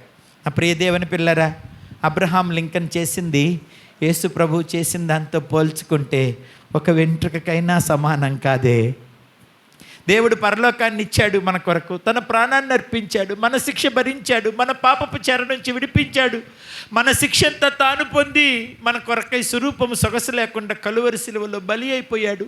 6 అంగుళాల దేహం, 6 అడుగుల దేహంలో ఒక్క రంగులం కూడా సూది మన మోపేంత ఖాళీ ఉంచుకోవాలా, 6 లీటర్ల రక్తంలో ఒక్క పొట్టు కూడా మిగుల్చుకోవాలా. తన పరలోకానికి మనల్ని వారసులుగా పిలుచుకున్నాడు, తన సన్నిధిలో స్థానం ఇచ్చాడు, తన పేరు మనకు పెట్టాడు, తన ఆత్మ మనకిచ్చాడు, తన పిల్లలుగా మనల్ని చేసుకున్నాడు. ఈ గొప్ప భాగ్యాన్ని పోగొట్టుకొని దరిద్రులం అవ్వకూడదు, దేవుణ్ణి విడిచి దిక్కులేని వారం అవ్వకూడదు. దేవునిలో ఉండి స్వతంత్రులమై వారసులమై ప్రభు కొరకు సాక్షులుగా బ్రతకాలి. ప్రార్థన చేద్దాం, క్రీస్తు శిలువను సమీపిస్తాం, బల్లను సమీపిస్తాం, ప్రార్థన చేసుకుందాం. అందరూ ఒక్క నిమిషం ఎక్కడున్నవారు అక్కడ లెగిసి నిలవబడండి. ప్రభు సన్నిధిలో ప్రభువును వేడుకుందాం. ప్రభువా, నీ గడప యొద్ద కనిపెట్టే కృప నాకు దయచేయవా. అనుదినము నీ మందిరములో నీ స్వరము విని దాన్ని అవలంబించే కృప నాకు దయచేయవా. నీకు శత్రువుగా నన్ను మారనివద్దు ప్రభువా. నా శత్రువులందరికీ నీవు ప్రత్యక్షమవు ప్రభువా. నన్ను దర్శించేవాడవు, నన్ను విడిపించేవాడవు, నన్ను రక్షించేవాడవు, నన్ను మరణము నుంచి తప్పించేవాడవు. సమాధాన మార్గములో నా పాదములు స్థిరపరిచే దేవుడవు. చీకటిని వెలుగుగా చేసి భయమును పారద్రోలి ధైర్యమునిచ్చి ప్రభువా, అయ్యా నన్ను కరుణించే దేవుడవు తండ్రి. నీవు కాక ప్రాణం పెట్టి మరణాన్ని జయించి తిరిగి లెగిసిన దేవుడు ఒక్కడైనా ఈ లోకములో లేడు ప్రభువా. ప్రభువా, మరణం మీద జయమిచ్చావు, లోకం మీద జయమిచ్చావు, పరిస్థితుల మీద జయమిచ్చావు. క్రీస్తు యేసునందున్న ప్రేమ చేత అన్నింటిలో అత్యధిక విజయాన్ని ఇస్తున్నావు ప్రభువా. ఏ స్థితి అయినా నీ నుంచి నన్ను వేరు చేయలేదు ప్రభువా. అయ్యా, నాకు నేనుగా నీ నుంచి వేరుపడే వ్యక్తిగా నన్ను ఉండనివ్వద్దు ప్రభువా. చేయండి ప్రార్థన, నోరు తెరవండి, విన్న వాక్యాన్ని బట్టి ప్రభువును వేడుకోండి. స్త్రీలు, పురుషులు, పిల్లలు, పెద్దలు, బయట లోపల ఉన్నవారంతా ప్రభువును వేడుకోండి. మీ సుఖాన్ని విడిచిపెట్టండి, చైర్లను వదిలిపెట్టండి, లెగవండి, నిలబడండి, ప్రభువు తట్టు చూడండి. సఖ్యమైతే మీ చేతులు ఆకాశం వైపు ఎత్తండి. ఆయన అక్కడున్నాడు, మన ప్రధాన యాజకుడు అక్కడున్నాడు, మన విమోచకుడు అక్కడున్నాడు, మరణమును జయించిన దేవుడు అక్కడున్నాడు, సజీవుడు అక్కడున్నాడు, దర్శించు దేవుడు అక్కడున్నాడు, కనికర సంపన్నుడు పైనున్నాడు. నిన్ను చూస్తున్నాడు, నీ హృదయాన్ని చూస్తున్నాడు, నీ మనోవేదన చూస్తున్నాడు, నీ కొరత చూస్తున్నాడు, నీ నష్టం ఆయన చూస్తున్నాడు, నీ బలహీనతలు చూస్తున్నాడు, వేదన నిండిన నీ అంతరంగాన్ని దేవుడు చూస్తున్నాడు. చూడట్లేదు అనుకుంటున్నావా? దేవుడు ఉంటే ఎక్కడున్నాడు అంటున్నావా? ఉంటే నా బాధలు ఎందుకు పట్టించుకోవట్లేదు, నాకెందుకు ఇంత నష్టం జరుగుతుంది అనుకుంటున్నావా? నీవు ఆయననే నమ్ముకుంటావా? ఆయన మీదే ఆధారపడతావా? ఆయననే కోరుకుంటావా అని ఆయన చూస్తున్నాడు. అబ్రహామును పరీక్షించాడు, నిన్ను పరీక్షిస్తున్నాడు. హబక్కుకును పరీక్షించాడు, నిన్ను పరీక్షిస్తున్నాడు. నీ విశ్వాసాన్ని పరీక్షిస్తున్నాడు, నీ ఓర్పును పరీక్షిస్తున్నాడు, నీ ప్రేమను పట్టుదలను ప్రభు పరీక్షిస్తున్నాడు. యోబులాగా పరీక్షలో నిలవబడతావా? పట్టుదల కలిగి ఉంటావా? ప్రభువునే వేడుకుంటావా? సమస్య వైపు చూస్తున్నావా? సమస్యను పరిష్కరించే ప్రభు వైపు చూస్తున్నావా? సమస్య వైపు చూస్తే కృంగిపోతావు. సమస్య వెనుక ఉన్న ప్రభు వైపు చూడు. ఆయనకి అది అసలు సమస్యే కాదు. ఆయన నీకు సహాయం చేస్తాడు, నీకు తన మార్గాన్ని బోధిస్తాడు, తన చిత్తాన్ని నీకు తెలియచేస్తాడు, తన ప్రేమను నీకు కనపరుస్తాడు, తన శక్తిని నీకు కనపరుస్తాడు. ప్రార్థన చెయ్యండి, ప్రభువును వేడుకోండి. ఆకాశము తట్టు మీ చేతులెత్తండి, ఆకాశము తట్టు మీ తలలెత్తండి, ఆకాశము తట్టు మీ చేతులు తలలెత్తి ప్రార్థన చేయండి. మన ప్రభు అక్కడున్నాడు, మన విమోచకుడు అక్కడున్నాడు, మరణమును సమాధిని జయించిన దేవుడు అక్కడున్నాడు, మన కొరకు తన ప్రాణాన్ని అర్పించిన ప్రభు అక్కడున్నాడు. వెండి బంగారముల చేత మీరు విమోచించబడలేదు, యేసు రక్తము చేత మీరు విమోచించబడ్డారు. మీ కొరకు ప్రాణాన్ని అర్పించినోడు మీకు కీడు చేస్తాడా? మీకు మేలు చెయ్య మర్చిపోతాడా? మిమ్మల్ని వదిలేస్తాడా? నిన్ను అవమానానికి అప్పగిస్తాడా? నిన్ను నిందకు అప్పగిస్తాడా? నిన్ను శ్రమకు అప్పగిస్తాడా? నిన్ను మనోవేదనకు అప్పగిస్తాడా? కలవరానికి అప్పగిస్తాడా?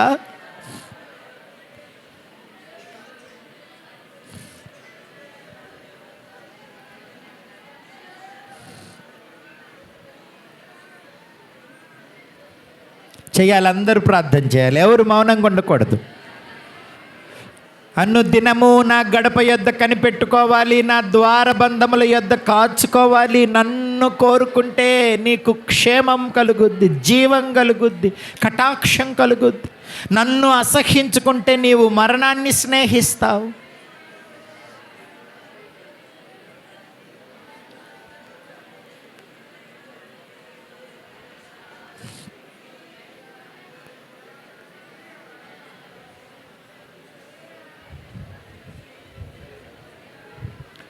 నిన్నే కోరుకుంటా, నిన్నే వేడుకుంటా, నిన్నే కోరుకుంటా, నిన్నే వేడుకుంటా. ఈ భువిలో ప్రతి స్థితిలో, ఈ భువిలో ప్రతి స్థితిలో, ఏది ఏమైనా కానీ నీవే నాకు చాలు. నాకు ఏమైనా కానీ నీవే నాకు చాలు. యేసయ్యా, యేసయ్యా, యేసయ్యా పాడాలి. యేసయ్యా,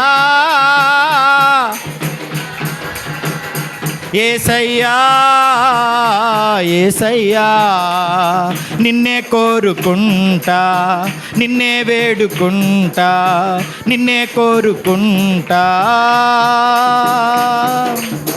జనులంతా తమ మార్గం చెరిపేసుకున్నా, పవిత్ర మార్గానికి దూరమవుతూ ఉన్నా. జనులంతా తమ మార్గం చెరిపేసుకున్నా, పవిత్ర మార్గానికి దూరమవుతూ ఉన్నా. లోకపు ఆశలతో మది నింపుకున్నా, దేవుని నంతా లోకపు ఆశలతో మది నింపుకున్నా, దేవుని కన్నా ధనాన్ని ప్రేమిస్తున్నా. నోవహు వలెనే నిన్నే కోరుకుంటా, నోవహు వలెనే నిన్నే కోరుకుంటా. యేసయ్యా, యేసయ్యా, యేసయ్యా, యేసయ్యా, యేసయ్యా, యేసయ్యా, యేసయ్యా నిన్నే కోరుకుంటా, నిన్నే వేడుకుంటా, నిన్నే కోరుకుంటా. కరువు కష్టాలే నిత్య కృత్యమైన నాను వారే నాకు దూరమైన. కరువు కష్టాలే నిత్య కృత్యమైన నాను వారే నాకు దూరమైన. శ్రమలు హింసలు కృంగదీస్తున్నా, దేవుని నంతా తృణీకరిస్తున్నా. శ్రమలు హింసలు కృంగదీస్తున్నా, దేవుని నంతా తృణీకరిస్తున్నా. నెహెమ్యా వలెనే నిన్నే కోరుకుంటా, నెహెమ్యా వలెనే నిన్నే కోరుకుంటా. యేసయ్యా యేసయ్యా యేసయ్యా యేసయ్యా యేసయ్యా యేసయ్యా యేసయ్యా యేసయ్యా. నిన్నే కోరుకుంటా, నిన్నే వేడుకుంటా, నిన్నే కోరుకుంటా.